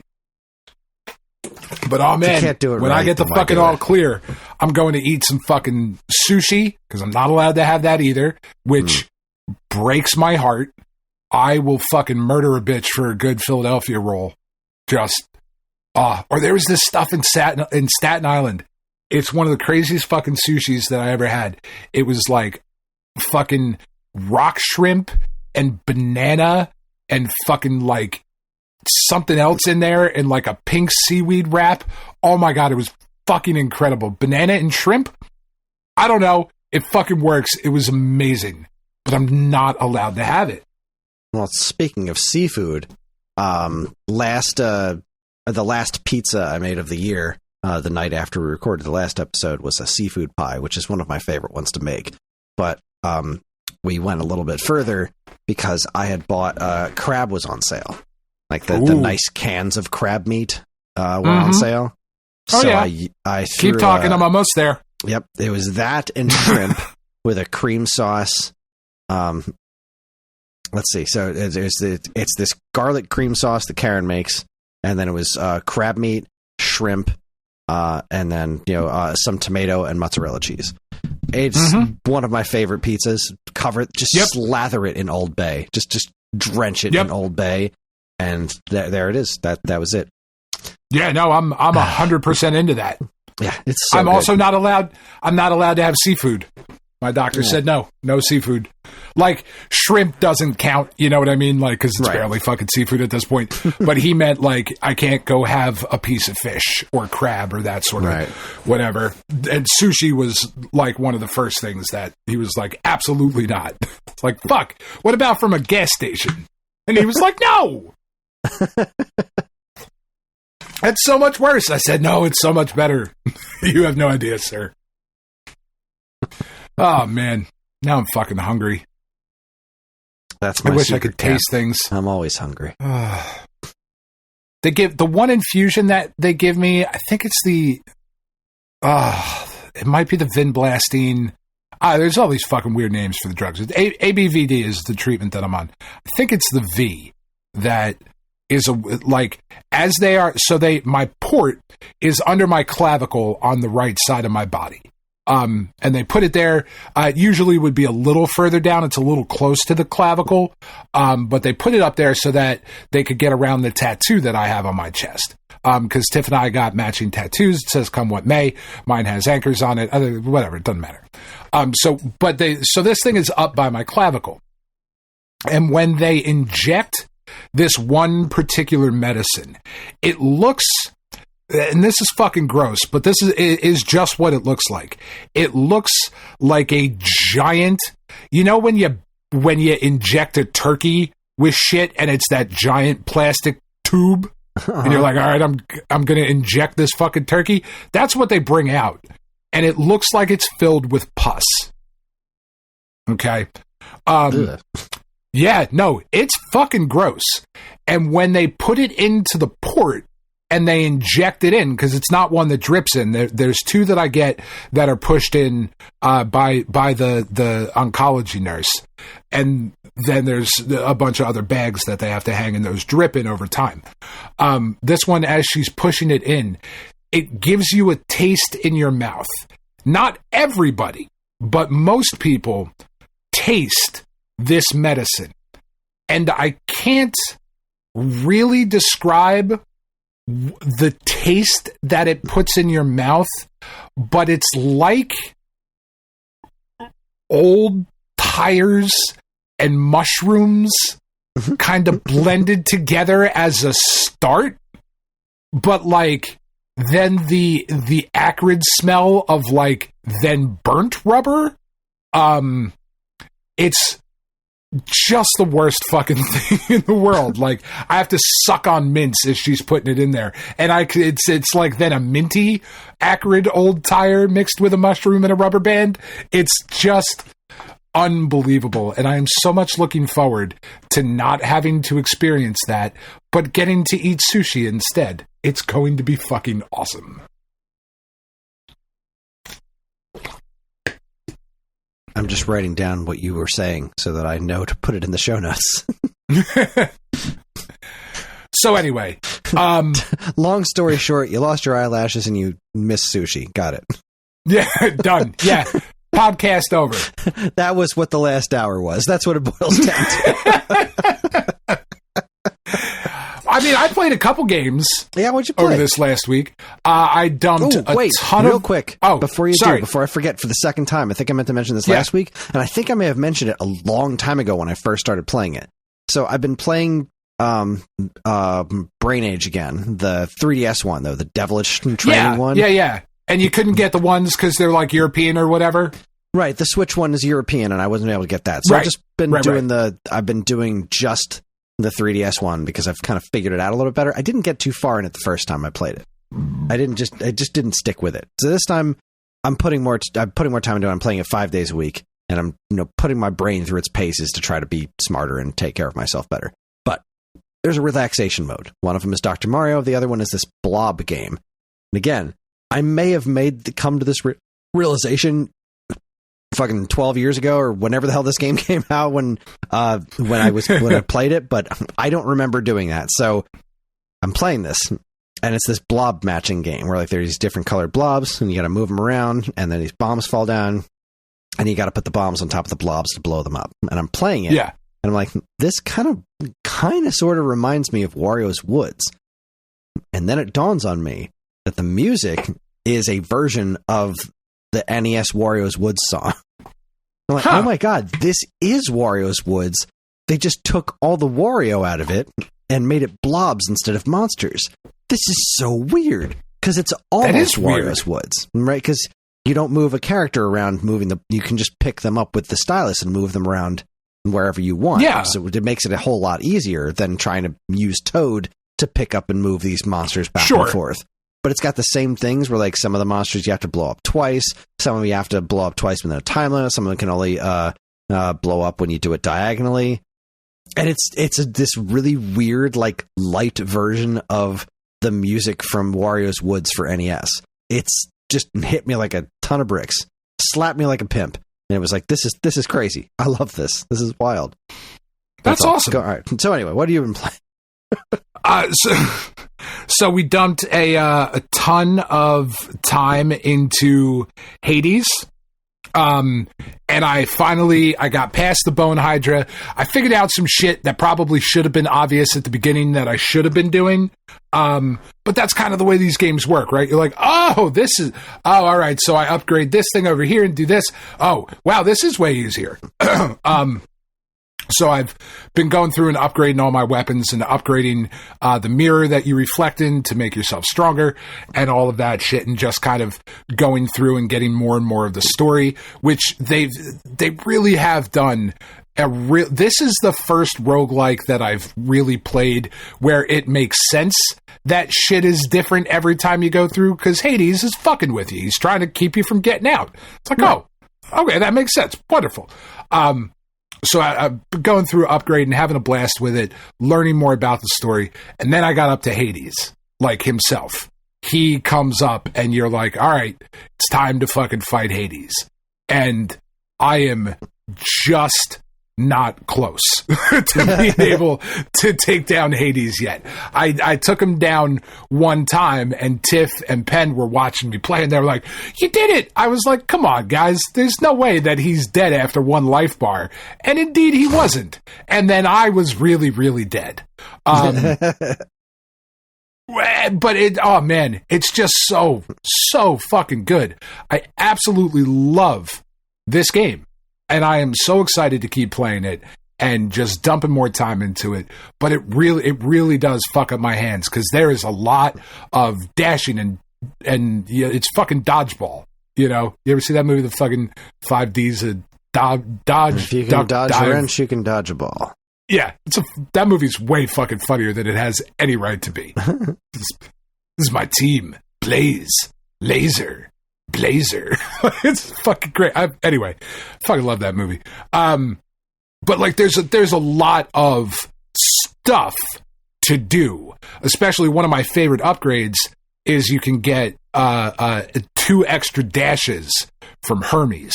So the kind of default is that you can dash forward, or you can dash in any direction, right? But you can dash twice if you hit the A button, X button, whatever, the button at the bottom of the triangle or of the configuration when you're playing. You can dash twice. You get this upgrade from Hermes, you can dash 4 times. So I'm fucking dashing all over the place and leaving blade rifts that I got from fucking Ares as an upgrade, and like just these different builds that you can do as you go. It's an incredibly deep, just wonderful game, and I totally understand how people have dumped hundreds of hours into this game, because it just remains consistently fucking fun. And the music is great, and the voice acting is great, and it's just fucking great. It's a great game. Then I also, was there anything else other than no, we really just focused on Hades. And then for Family Christmas, I got the Marvel vs. Capcom Fighting Collection, and so I stopped playing Hades, and I have been taking motherfuckers for a ride for days now, and I fucking love those games. They're love so them good. so much. And I decided I wanted to go through and kind of play them in order and like play through the progression, and I got to Marvel vs. Street Fighter, and then just went, or no, I got to X-Men versus Street Fighter, and I started that, and I looked at the character selection. I went, what am I doing? I'm going to play Marvel vs. Capcom 2. That's what I'm here for. Like, I'll get back to these other ones at some point. It's fine. I spent time. I spent so much X-Men versus Street Fighter. I have such a connection to. That was the one. Besides MVC2, that's the one I spent the most time with, because I had the Saturn import, the 4 meg cart, and oh my god, I put at least an hour into me just playing through X-Men versus Street Fighter again, just for the hoots. No, mine was, and I don't disagree with you. That game is fucking incredible. My connection to it, though, was Marvel Superheroes, the Infinity Gem one, because that is the one that was in, once I moved over to the apartments at Stockton, in our little cafeteria, like rec center area, they had that arcade machine. So I would go over and get food, and I would always bring a couple quarters and dump them in there and play that. So I went through and I beat that with like more than half the characters already, because I know that one so well. That one I barely touched. Like, I played a bunch of Children it's of the Atom, wild. and like I didn't move on to I remember seeing superheroes, but it wasn't anywhere that I spent a lot of time, so I didn't get to spend much time with it. And then when X-Men vs. Street Fighter hit, that was that was it for me. That was the end. But no, then Marvel Superheroes Street Fighter, a 4-minute walk from me. Marvel versus Street Fighter, I didn't touch. Like Marvel Superheroes versus Street Fighter, I don't even remember if any of the arcades around me even had that one. I just didn't touch that one. But then Marvel vs. Capcom hit, and I played the hell out of that one. And then MVC2, I played the hell out of that one. It was just the Marvel Superheroes and Marvel vs. Street Fighter. Those two I barely played, which is super weird. Yeah, they're so fucking good. Like, every game on there is a fucking banger, as the kids say.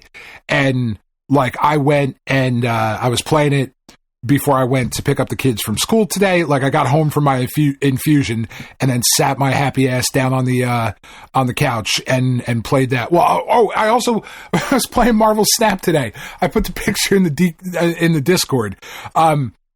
I put, like, you just see random people's fucking names up there, like whatever their usernames are. This motherfucker was named B-Tag. And I was like, son of a bitch. I wonder if he's a listener.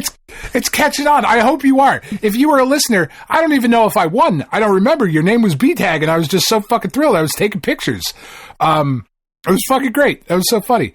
But, like, I was playing Marvel vs. Capcom, and then or MVC2, and then I took Tiff to work, picked up the kids from school, and then when we got home, the kids were like, we'll play, and I was like, you're gonna really fucking lose, like, hard, because I'm not gonna go easy on you, because I can't in this game. Like, I'm just, any of the other ones on that collection, like, we would talk through it, but we're playing MVC2. I'm fucking you up. Like, that's just where we're at. And indeed I did. They were humbled. Because fucking Robbie has a friend. I don't think they listen to the podcast, but he's got a friend that one of the things that I got really close to, and it's not even really all that close, but was the world record in Mega Man 2.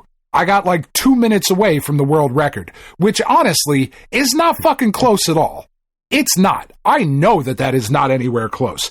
But I was really fucking happy about that. And whatever. And then Robbie was talking to their friend at school, and the kid was like, I don't fucking believe it. Your dad's not any good at video games. I bet you I could beat him in like something like Marvel vs. Capcom or Marvel vs. Capcom 2. And I was like, they fucking brought that game up? I'm getting it for Christmas. Bring him over. I'm going to humble this 14-year-old I've never met. Fuck, I'm so angry at this kid. I want him over here so I can fuck him up. I'll even let him pick my characters. I don't care. I'll beat you with fucking Surfbot. That's fine. I know what I'm doing. Yeah, Surfbot's fucking dangerous, especially if you know what you're doing. He can be. I mean, Robbie picked him and had no idea what the fuck to do, and I just destroyed him. But I was like, whatever. Like, every character in that game is good. That is a terribly well-balanced game. It's disgusting how fair that game is to literally every character.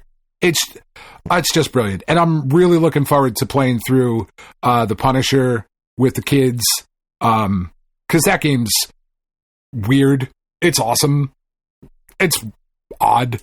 It's just, man, I know I'm kind of maybe spoiling the the fucking Golden K-Man Awards here. This is a hell of a fucking collection. Like, this is good. This is good. Damn good. I am so happy that I have it. And we had a lot of really good collections. Yeah, there was a lot of good collections this year, but I mean, there was good Castlevania stuff this year.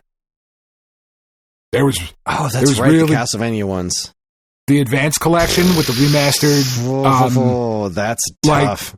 I didn't even think about that. I've put no thought into that, but boy, putting that against the Marvel vs. Capcom collection, that's tough.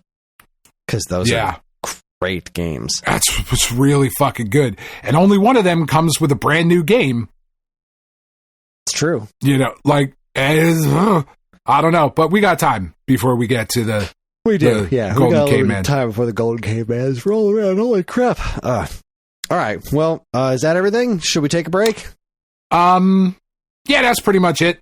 I mean, all right. I rolled everything I needed to in Digimon, in the Digimon collab and pad, and now I have the strongest leader for the next, 6 months at the very least. So, cool. All right, well, good on you. Yeah. Well, with that, we're going to take ourselves a quick break, and when we come back, we're going to talk about what's been going on in the world of Stone Age Gamer and in the world of video games, which, spoiler alert, isn't a whole heck of a Not lot. much. Because it's New Year's. There's just not a whole lot of news happening right now. But we'll get to it anyway. You're listening to the Stone Age Gamer podcast from geekade.com. Stick around.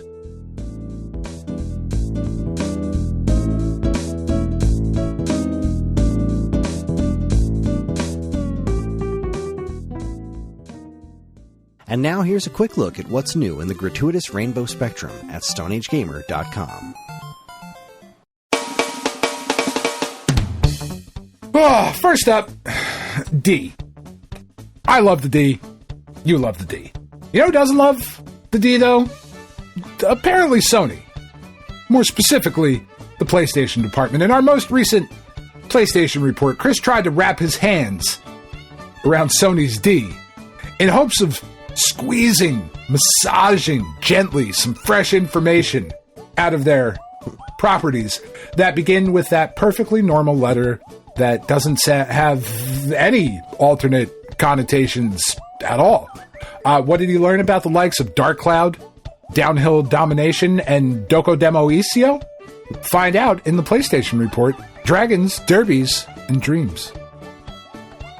Next, the holiday season is behind us, but that doesn't mean you can't still fill your computer screen with holiday cheer and small, sometimes suicidal rodents. Yes, back in the 90s, the fine folks at Psygnosis created a special holiday-themed version of their successful puzzle franchise called Xmas Lemmings.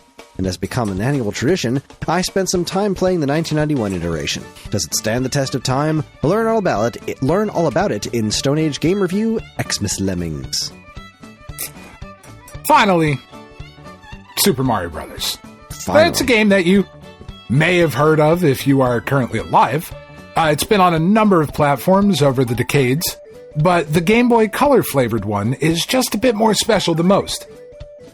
Not only was it the first proper portable rendition of that all-time classic, but it included a number of fascinating additions like creepy new animations for Toad and the Princess, the entirety of the Lost Levels, and a bitchin' multiplayer mode. Did that sound like I would say bitchin'? I don't know. It's not a word I say. So I don't know how one would say that. You know me.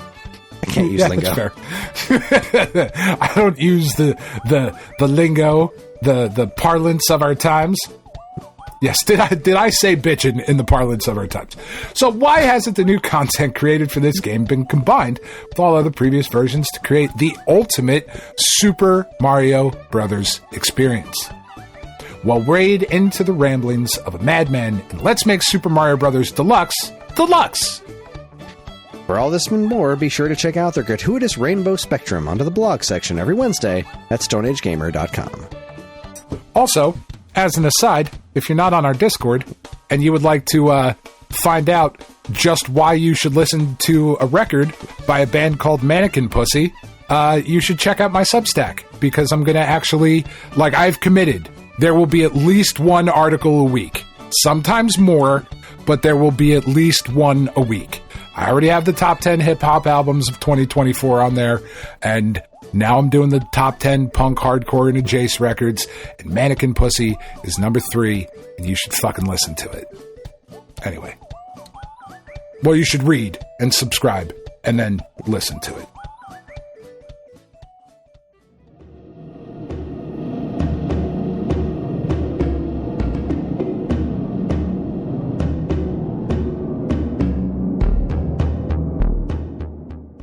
All right, everybody, we're back. We're back. Dan's got his fingers wrapped around PlayStation's D, as usual. We're going to talk about what's new at Stone Age Gamer. What's happening right now, which will hopefully be done by the time you hear this, is that we are processing MemCard Pro 2 pre-orders. We got the first, as of today, the 3rd, we got our first shipment. There's a second box showing up that's got, I think, the black ones in it. There's going to be a gray one that we'll probably take pre-orders on at some point. And look, me personally, I hate pre-orders. So if you're listening to this and you're going to pre-order one of those things, just know that we don't know when they're going to show up. 8-Bit Mods couldn't tell us when they think they're going to show up. That is just guess. These MemCard Pro 2s, They said they were going to show up in November. And here we are in January, and we're still processing them. We got a buttload of them to get through, too. I've answered at least 20 questions today about where our Memcard Pro 2s are. That's just a thing that we're dealing with. So please, pretty please, if you pre-order something from Stone Age Gamer, and it doesn't have an exact release date on it, just keep in mind that we're not coming up with these dates. We're not promising you these things at this time. It's the distributors. Don't beat us up. We're also taking pre-orders on the D6, the Retro Fighters D6. We're still taking pre-orders on it. I think that's about done. I can't remember if that'll be over by the time this goes up, but I remember we mentioned it before. It's that fancy new Dreamcast controller from Retro Fighters. It looks awesome. Yeah, it looks really cool. And that's what's cooking at Stone Age Gamer, which means it's my time for my favorite segment, your favorite segment, everyone's favorite segment. Strap yourselves in for Week Old News. Welcome to Week Old News, where we talk about all the news that was new a week ago. And let's start things off. Let's kick it off with, we have like 4 stories. Go Nintendo reports. This light news week. Legacy of Kain Soul Reaver 1 and 2 Remastered was led by a fan who previously created their own remaster. No shit. I did not know that. That's cool. Yeah, it turns out prior to being picked up for the remastered team, Monica, who had created their own fan-made HD remaster of the first Soul Reaver title. That, coupled with her encyclopedic knowledge of the game in general, made her a must-have collaborator of Legacy of Kain Soul Reaver 1 and 2 Remastered was going to achieve the heights Asper and Crystal Dynamics were looking for. That is freaking cool. That's really cool. Yeah. I really want these. I would very much like to have Soul Reaver 1 and 2, and I haven't picked them up yet. And I don't know when I'd play it. Maybe I'll see if I can get the review for that. We just started planning our next issue. Good games. I like them. They are solid games. At least I assume they are. I've really only played the first Soul Reaver and some of Blood Omen. I didn't play any of the sequels. If I'm being honest, they are super low on my list of, like, I would get to this, but they are cool. So are you. Yeah. Speaking of cool, Go Nintendo again reports Toxic Avengers dev team shares a progress update in a new video. Yes, Toxic Crusaders, that seems to have disappeared off the face of the planet, is not happening in 2024 as they said it was going to. But that's fine, because they have some pretty good reasons. So, according to the Go Nintendo article, as was previously announced, Toxic Crusaders is making its way to the Switch and other platforms sometime in Q2 2025. In an update to that announcement, a new developer video has been shared that gives us a look at everything the team's been working on.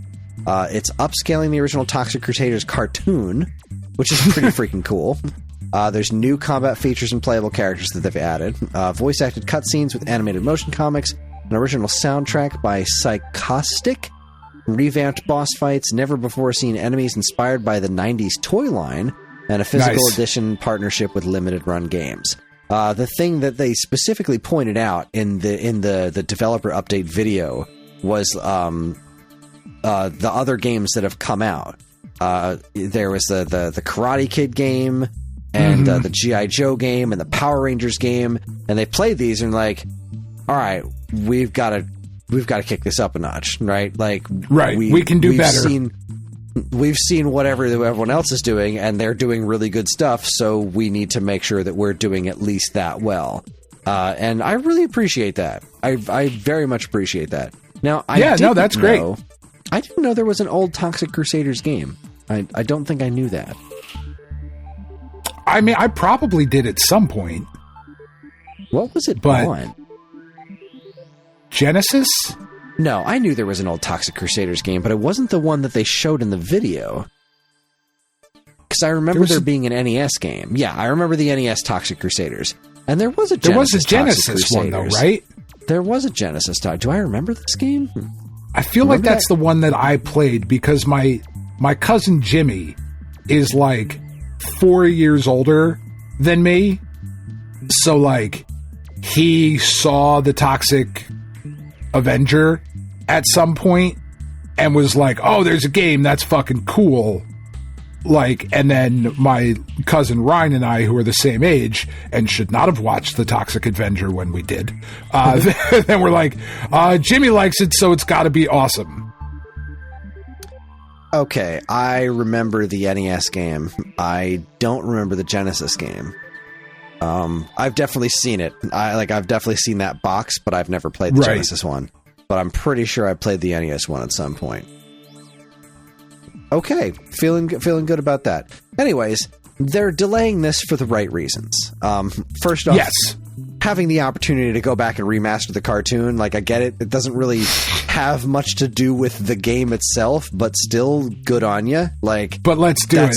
I'm excited. That's marvelous. You have an opportunity to do something like that to an old, it's just such a what's the word? A niche cartoon. Yeah. Go for it. That's fucking great. And acknowledging that this is a thing that a bunch of people have been making these games. Just straight up acknowledging that there's a lot of beat 'em ups out there and they're really good, and you got to make sure that you're up to snuff with them. That's cool. Yeah.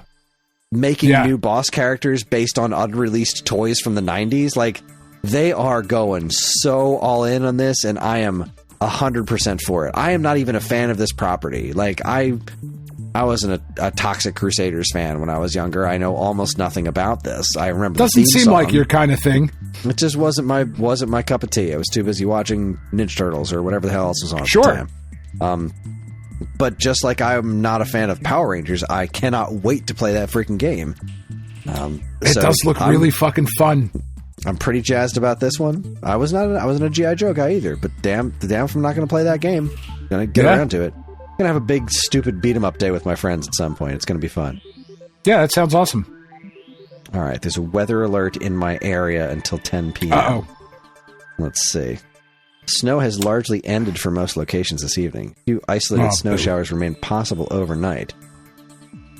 Okay, let's see here. Yeah, no, I'm not seeing any more snow in the forecast here. I'm really curious if it snowed outside, but we'll see. We're still looking at 6 to 7 on Monday. All right. Oh, I'm excited. We just don't get snow around here anymore, I love snow. And it's the best. My kids love snow. I mean, it's crazy, but it's the best. Yeah, it's a lot to deal with. You don't want to go driving in it, but at the same time, it's really pretty and it's fun to play in. It's a fucking rite of passage, man. It's one of the reasons we moved back up here. I was like, I just can't live in a world where my kids have never had a snow day and gone sledding instead of going to school. There is nothing better than waking up. That's it. And having your parent be like, no school today. Put your snowsuit on.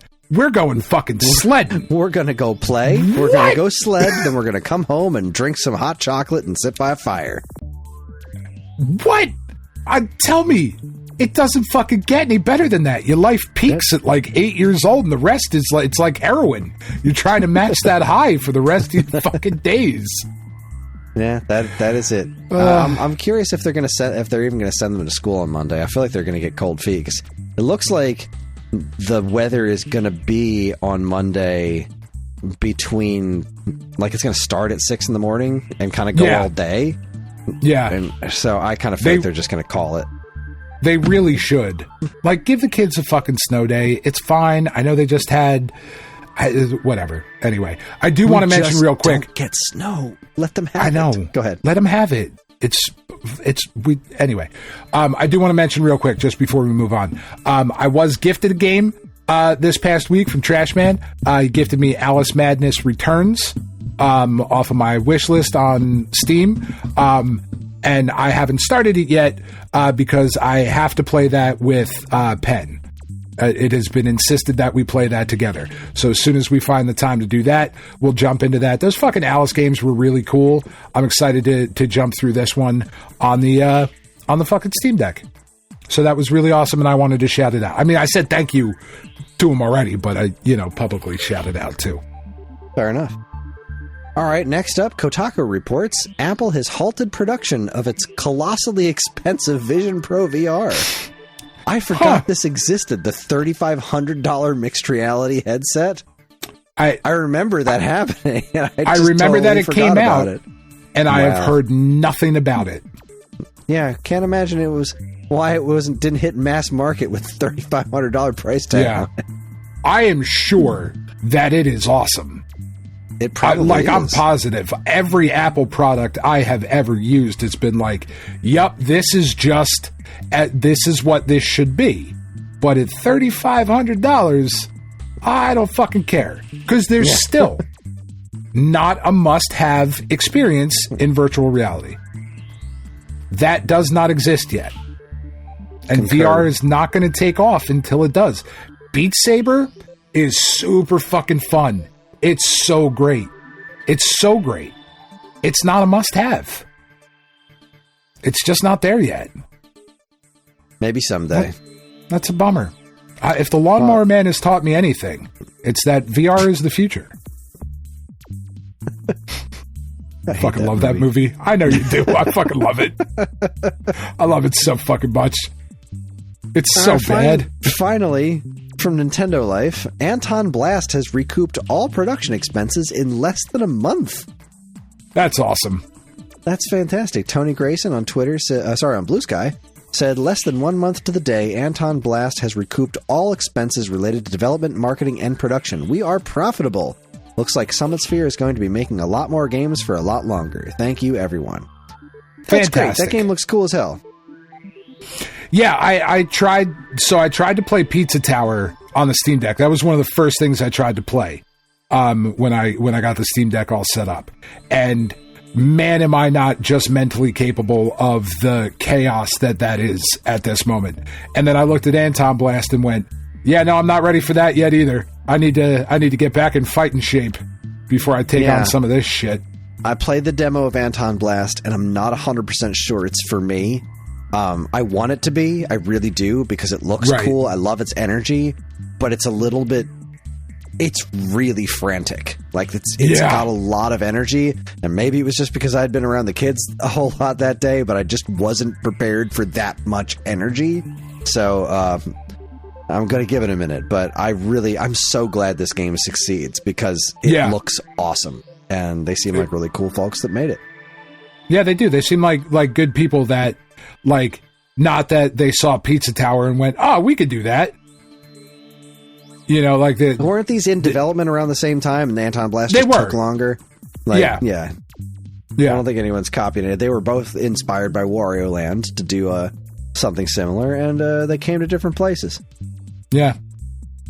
Anyway, that wraps it up for week old news. There was some rumor about Half-Life 3, but I don't fucking believe that when I see it. Isn't there always? I mean, it's a day that ends in Y. Somebody was like, oh, Half-Life 3! Apparently, the voice actor of one of the characters posted something for the first time in like a decade, and it's like, okay, well, hey man, we'll see. I know, Half-Life Alyx was successful, and I'm sure the folks at Steam are like, hey, you know what? People do like it when we make games. We should probably do that at some point. Look, Half-Life 3 is going to come out at some point. It's going to. GTA 6, theoretically, is coming this year. GTA 5, the original iteration, was released 12 fucking years ago. It's going to come out. It's going to come out. There's some other game coming out this year that is like 14 years after the last one. I can't remember which one it is. Some like big thing coming out. It'll come to me when we're not recording. Well, let's see. When was the last update, additional content for Half-Life 2? Because I think you should probably start counting from there, right? Half-Life 2 Episode 2 was the last official game that was released besides Alyx. Because Alyx is kind of an offshoot VR-only thing. Half-Life 2 Episode 2 was 18 years ago. Okay. I mean, that's a long fucking time. It is. But they haven't ignored it either. No, they have acknowledged that it exists. Let's see. They've updated it. They just, last year put out updates for it? I think so. Or was that Doom? Let's see. 2...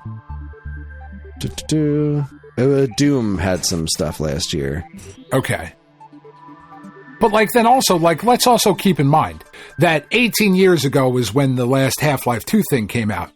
That's not the last game that Valve made. They then went into the Portal side of that universe. They did. Kid Icarus. Kid Icarus of Myths and Monsters was 21 years before Kid Icarus Uprising. Yeah, it's going to get made. They're going to make Half-Life 3. Do you know, even if that game is a Roblox mod that Steam makes or that Valve makes, all the money. It's going to be fine. They'll get it. I believe you. Anyways, that wraps up week-old news, and that wraps up this ridiculously short segment.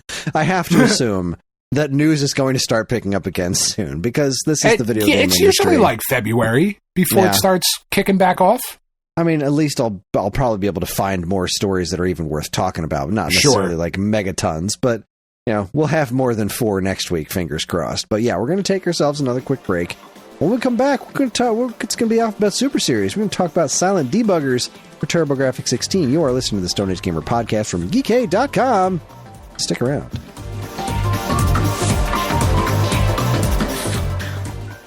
Hey, I'm Ryan. And I'm Andy. Neither of us are David Crane, but we are the hosts of David Crane's Amazing Movie Time. That's our monthly Geekade Patreon exclusive podcast that covers movies that are cult classics, weird, or just sometimes laughably bad. We ourselves have at least 2 of those qualities, so I guess it makes sense to hear what we think of those movies in retrospect. You can hear all that and more by becoming a Geekade Patreon supporter. And, as always, be kind, rewind. Hey there, Stone Age Gamer fans. Are you also fans of Star Trek? Well, maybe you'd like to listen to yet another podcast, maybe yet another Star Trek podcast. You see, me and my friend Majid, every other week, we talk about the original series, we talk about Strange New Worlds, we talk about Star Trek. We have a third friend, Brad, who's sometimes here, but he hasn't been. I don't know why. So come on over and listen to our show. Yet another Star Trek podcast at yetanothersTpod.com or wherever you get your podcasts.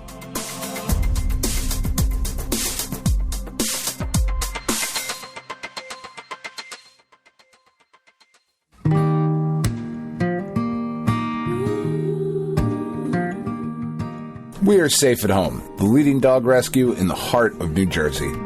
Are you searching for a loyal companion, a dog that will bring love and joy to your home? Look no further than Safe at Home. At Safe at Home, we believe in giving every dog a second chance. We rescue, rehabilitate, and find loving forever homes for dogs in need, right here in the Garden State. Our dogs are ready to make a lasting impact on your life. Each one has a unique story, a wagging tail, and an incredible capacity for love. When you adopt from Safe at Home, you're not just gaining a pet, you're becoming a part of our family.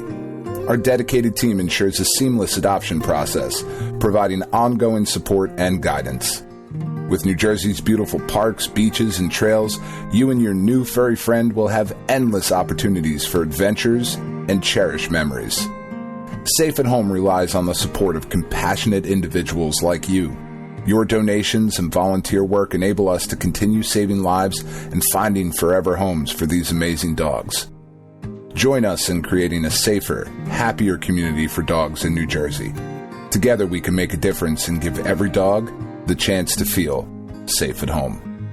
Visit our website or call us now to learn about how you can be a part of the Safe at Home mission. Safe at Home, because every dog deserves to be loved and protected. www.safeathomerescue.org.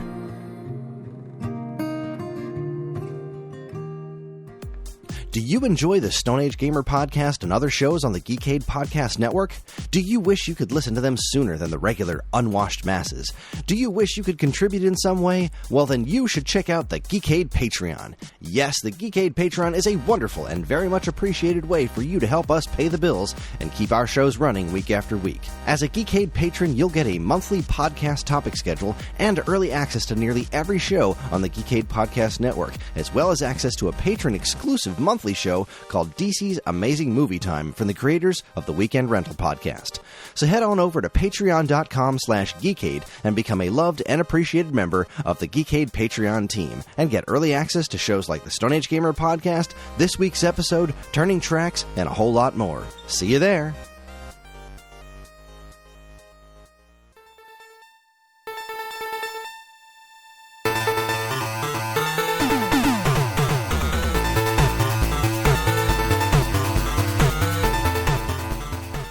All right, everybody, we are back, and it is time for the Alphabet Super Series. This month's letter is S, and it was my pick, and for some reason, I dove into the catalog and picked the TurboGrafx-16 game Silent Debuggers, originally released in 1991 here in North America, also in 1991 in Japan, specifically on March 29th. There doesn't appear to be an exact date for the US release.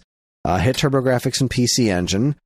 This was developed by Data East, published by NEC in North America, published by Data East in Japan on the PC Engine. It is listed as the genre as a first-person shooter, which I guess is technically accurate. Kind of. It's basically it's like a maze survival game, sort of, where you're hunting these giant bugs on a spaceship. It's a very interesting game. But that's the basic. I feel like that's something we skip over a lot. Is the basic premise of the game? Yeah, we just jump right into bashing them. And I don't want to bash this one. I really want to like this game. But I think the problem was, it's not that there are parts of it that I was playing and I would really be enjoying myself. The only thing that I really didn't like about this game was navigating it.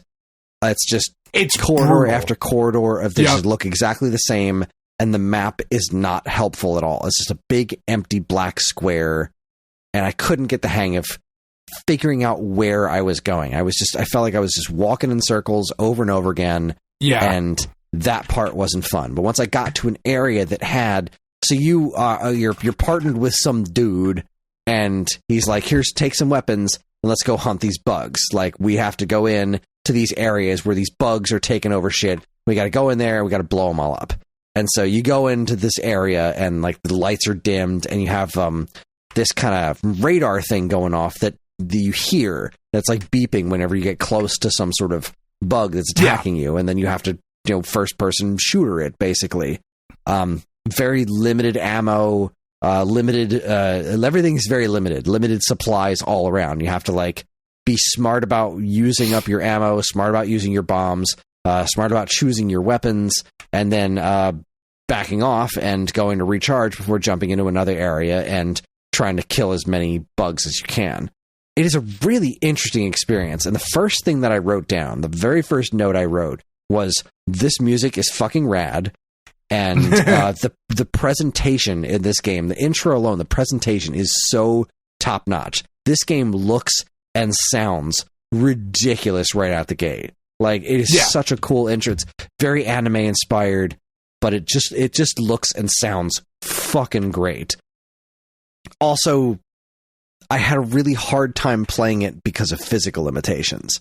I have the original game card, and I plugged it into my TurboGrafx-16, and the cable on the original TurboGrafx-16 controller is so hilariously short that I was sitting on the floor staring up at the TV because I have the I think Old School makes it. No, it's a Hyperkin controller that I have that we sell at Stone Age Gamer, and when I used it the first time, I was perfectly happy with it when I made the video, but I have not used it since making the video because I don't play a lot of TurboGrafx-16. When I was playing this game, the D-pad was almost non-functional. I couldn't turn left or go back most of the time. I just couldn't do it reliably.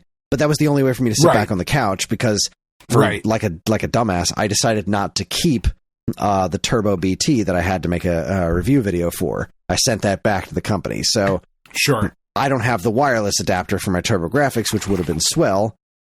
So I wound up having to play this game sitting on the floor with my neck looking straight up at my CRT, which is the only way I could play it because of where my TurboGrafx is. Like, I just need a goddamn controller extension is what I need. Yeah. Because holy crap, it's a decent controller. It really is. But, it is. oh my God, why is that cable so short? It's like 3 feet tops. That's insane. Because we were playing them on tiny Japanese TVs. We were playing it on a 13-inch TV. I was sitting close to it.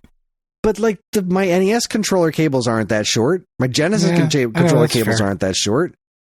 TurboGrafx 16 didn't even have 2 controller ports on the front. What a weird goddamn system that is. It so is. I fucking love it.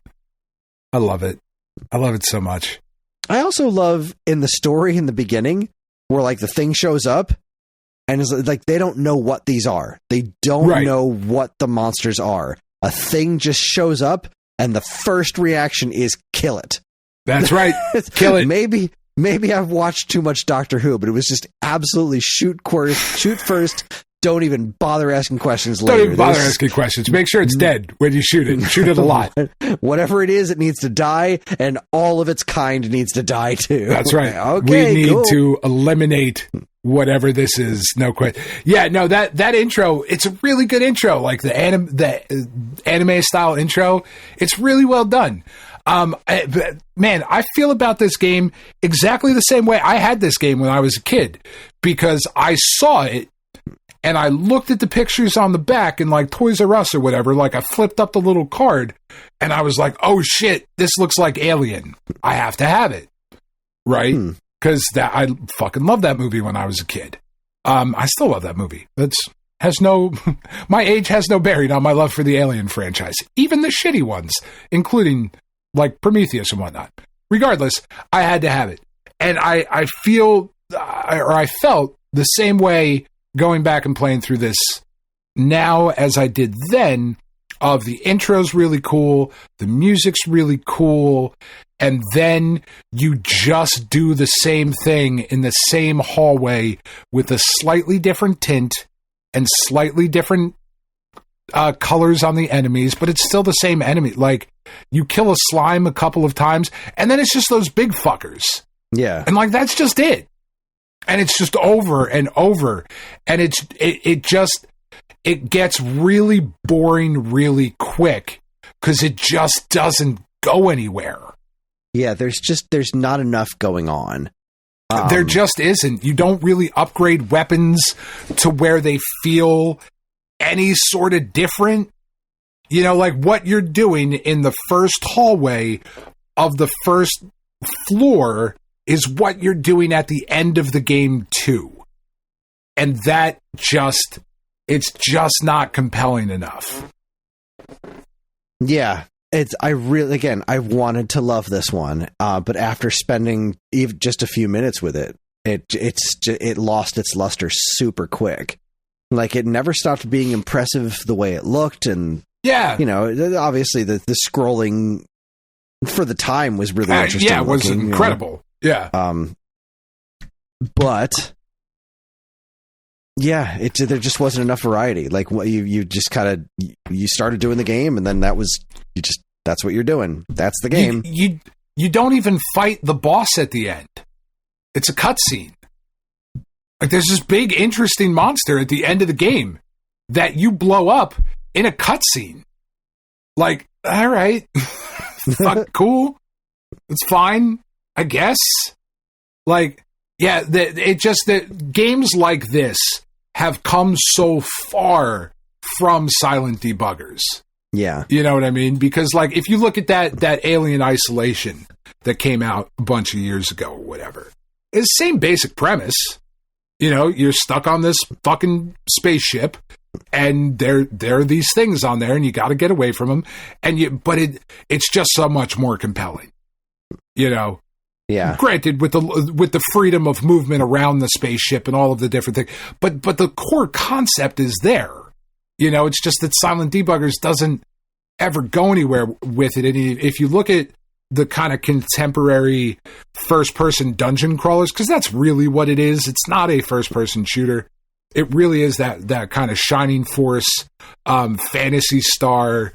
You know, like, if you look at what those games were doing, you're not playing the same game at the end of it as you were at the beginning of it.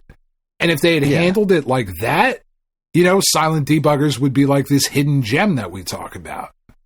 Instead of being like, it's neat. play the first level, and then you're good. Yeah, go that's recharge your battery, and you're fine. And then you got the experience, which is kind of a shame. I don't hate it. I don't hate it. Yeah, I don't hate it either. It's not a terrible game. It's just, it's going to take you an hour and a half, 2 hours to get through. But if you want to commit that time to doing the same thing, cool.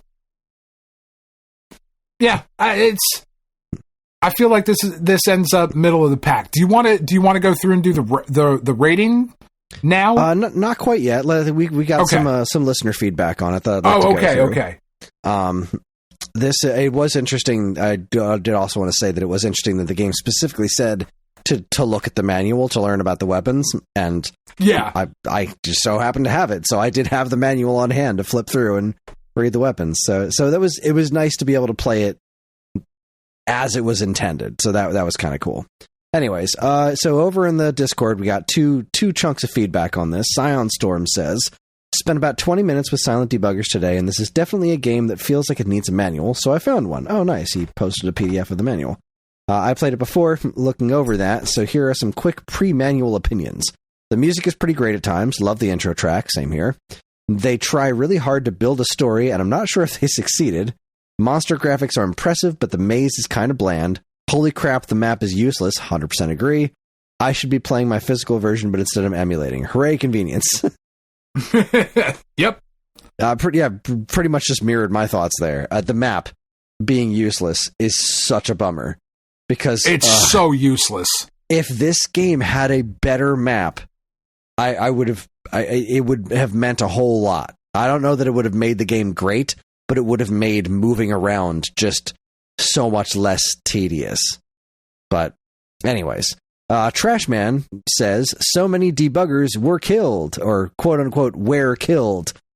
Interesting that they let you pick out guns that you have no idea if they're good or not. I guess this is going to be a lot of trial and error. Plays like an old survival horror title. Took me a while to figure out where to go.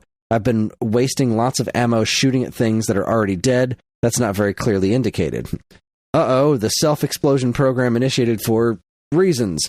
Well, at least I know how long a playthrough can be. Well, shit, one of the aliens cut off H block and I instantly got a game over. Okay, I think I realized that when they enter the core, you gotta pull up the map so you can see which area is getting damaged, which is the best way to learn where they are. I've died 4 more times, And this is a neat game for the time. You gotta manage your gun ammo resources in your area, but I find tracking down aliens with the sensor frustrating. There's a lot of see what sticks for you to find out when using weapons. I'm also not clear on what the monster attack patterns are. I got to level 3, but I think that's it for me. Big thanks to Kris for suggesting a game I've never heard of before. You're welcome. And I agree. This was not a win, but I'm really glad I've played it. Like, it was very interesting. Yeah, I would agree with that. It is an interesting look into where games were at the time and some of the reasons why the TurboGrafx failed. Yes, indeed. Yes, indeed. Because this is only on the TurboGrafx, and it's not a great exclusive. Let's see here. Sorry, I'm looking at your thing, and I forgot the letters are all off by 1. Yes, I did. I remembered the game, and I looked it up to get the timing. It has been 26 years. This is assuming that the game comes out this year. Let me just double check it again because I erased the math and now I don't remember. 26 years since the last Fatal Fury game came out, and City of the Wolves is supposed to come out this year. So the last one was Mark of the Wolves, which is a phenomenal fucking fighting game. City of the Wolves, 26 years, that's a lot to live up to, but it's apparently coming out in April. So that was we shall see. Right, so let's do graphics. What are you giving this one on graphics? I'm only going to 2.5 because while they are nice, they are then just the same. Like you made a nice hallway and a nice monster design. I am going to give this one a...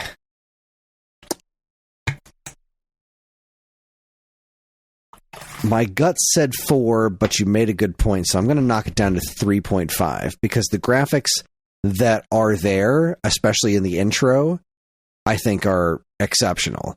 This game's got a great presentation. There's just not enough going on, so that's going to knock it down to a 3.5.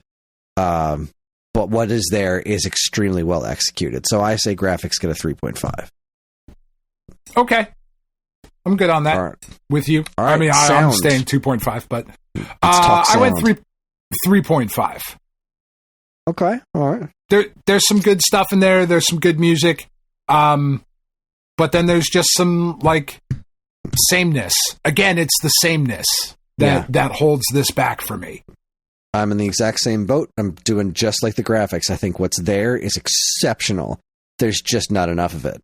And like, I get that you wanted to have the game quiet to give that, make sure you're focusing on the sensor, but it's too quiet, especially in just the long, empty corridors. Like, there's just nothing. If there was cool background music that then stopped when you got to the area where the monsters were, that would be something else.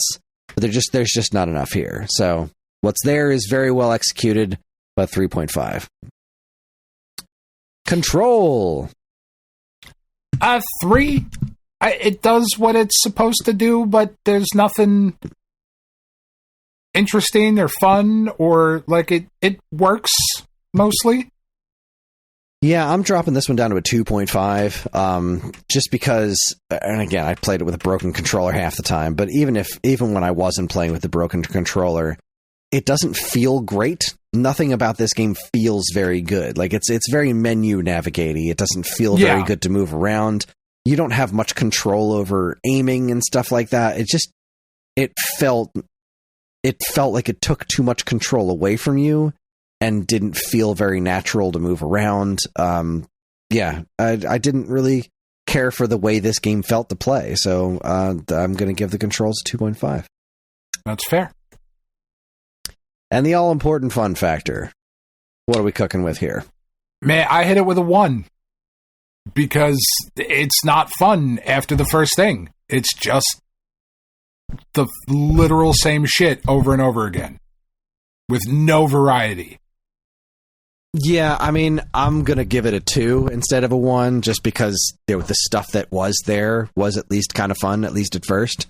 It wasn't actively unfun, it just didn't get any better and go anywhere. So I'm going to hit it with a 2, but it kind of hurts me to give these low scores because I did really want to like the game, and I give them a big fat A for effort. But God, if this isn't the most Data East thing, right? It really is. They just weren't very good. So good at almost getting there and just not crossing the finish line. So there you go. So what is your total score, sir? A 10. Exactly where I thought this was going to end up. Right in the middle. It is average. It is the EA of its time. I got it 11.5 on mine. I liked it a little bit more than you did. Yeah. I also have some leftover trauma from when I was a kid and was disappointed that this wasn't the cool Aliens type game that I thought I was getting. Fair enough. I get that. All right. Well, there we go. Yeah. Silent Debuggers. So let's see. I should really be kind of keeping a running track of keeping a list of what all these games are with their scores so that I can properly rank them as we go. But yeah, it's middle. It's middle of the pack. It's not an actively bad game. It's just not an actively good game. Yeah. It's certainly better than Contra Legacy of War. That is certainly true. I have got this. Point? That got a total of a 3 from me. That is currently number, because I still haven't played On the Ball, so I don't have that ranked yet. So Legacy of War is currently 18 for me. Silent Debuggers is tied at 13 with Incredible Crisis. Okay. I feel that's middle of the pack. It's pretty good. Yeah, that's not bad. That's not bad at all. I feel my top 8 games are all games that I picked. So I feel kind of bad about that. But then Jersey Devil is way down at 16. So I'm taking more risks. You are, because I am not taking a risk with this one, except for the fact that you told me you haven't played it, and that is why I am not going with Tomba, which is where I was leaning for this one. But Kris, listeners, has not played Tony Hawk's Pro Skater 2. So guess what we're fucking playing this month? We're playing Tony Hawk's Pro Skater Tomba. Okay. All right, question. Where are we playing it? Wherever you would like. I would suggest, if you can find it cheap enough, to do the 1 and 2 collection remastered thing they did a couple years ago, because that is just fucking great. But if that is too expensive, I played it on the PlayStation. I have never played this game anywhere else. Okay. Well, so I cannot give you the N64. I think there was Dreamcast. There was still Dreamcast 1, right? I don't know when they stopped. That right now.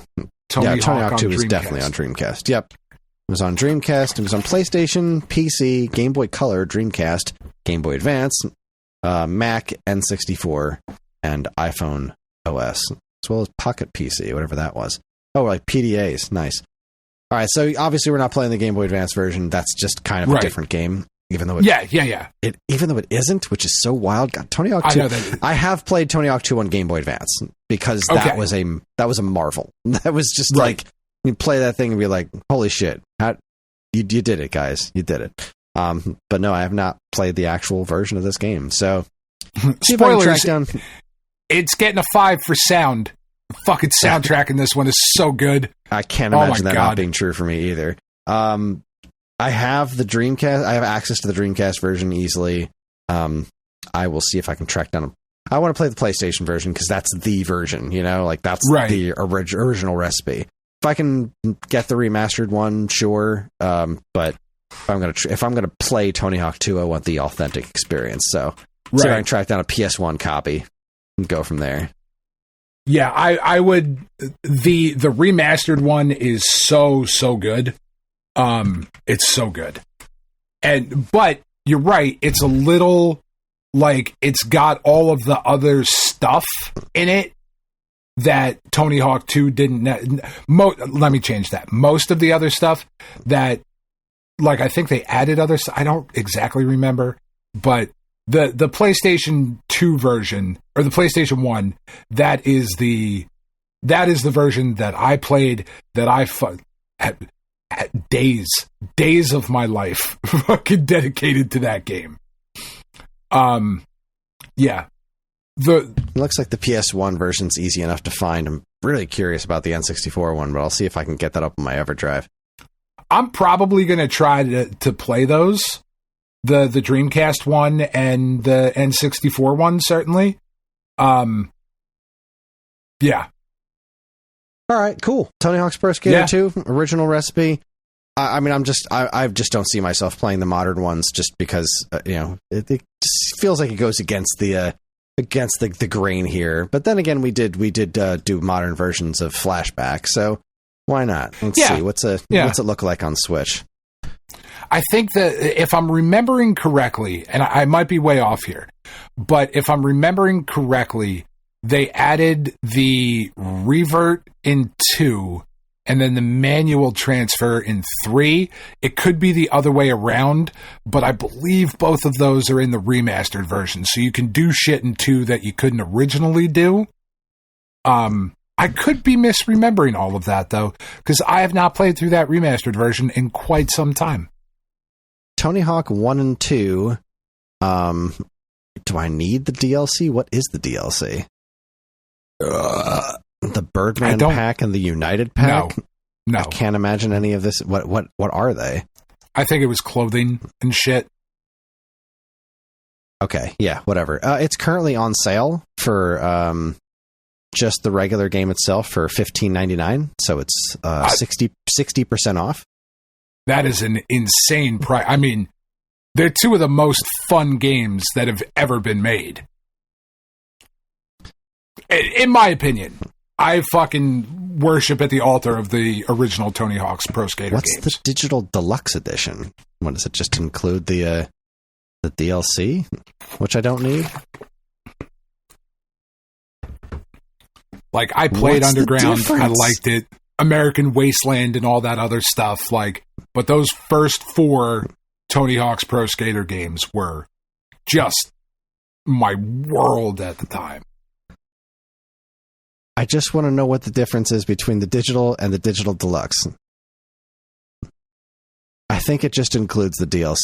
The Probably. digital deluxe That's is, usually. digital deluxe is $20. The regular one is $15.99. I'll save the couple of dollars because I don't need the DLC. Right? It's not going to change my experience at all.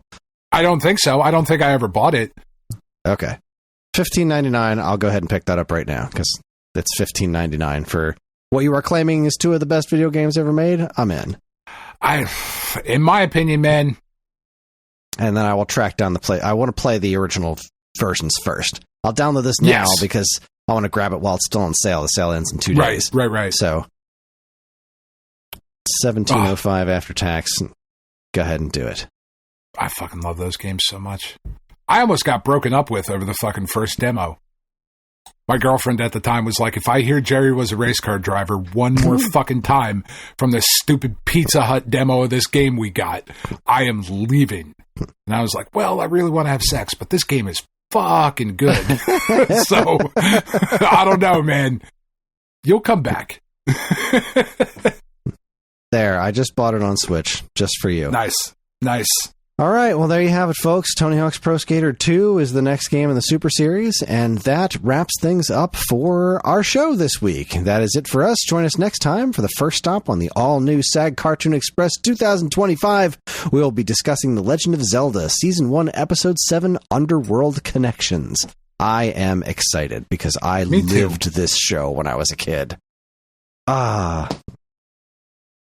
Well, Hopper looks really comfortable. me, princess. I just turned around and saw Hopper on the couch, and he just looks like the most comfortable being on the planet. Oh, he's a good dog. What I wouldn't give to be half as comfortable as he is at any time. Like, I'm really excited to be done with my treatment so I can come see Hopper. Like, I could even give a fuck about the rest of you. But you can come see this good boy. I want to come see that dog. I loved him. I want to see if he remembers me. That would be lovely if he did. Even if he didn't, he'll be happy to see you, because he's happy to see everyone. That's fair. Yeah. Except other dogs. He's happy to see every human. He's not happy to see other dogs. Anyway, we're on most social media platforms, and if you want to get in touch with us, we aren't very difficult to find. All it takes is a quick look at our show notes, and you'll see links to our social media accounts, as well as all manner of other fun stuff, like a link to our namesake, StoneAgeGamer.com, and more useful links than you can shake a joystick at. If you'd like to get early access to this show's episodes, as well as a bevy of other shows in the Geekade Podcast Network, check out our Patreon, also linked to in the show notes. It helps keep this show running week after week, and all our patrons are loved and appreciated. This show's theme song, Squared Roots, was written by Banjo Guy Ollie. You can learn all about his wonderful music and more by following the link to his YouTube channel, also in the show notes. And finally, as always, we'd like to thank our intrepid editor, Evan, for making the show listenable for all you folks. But I thank all you folks for listening in the first place. That's it. On behalf of Dan and myself, keep playing games.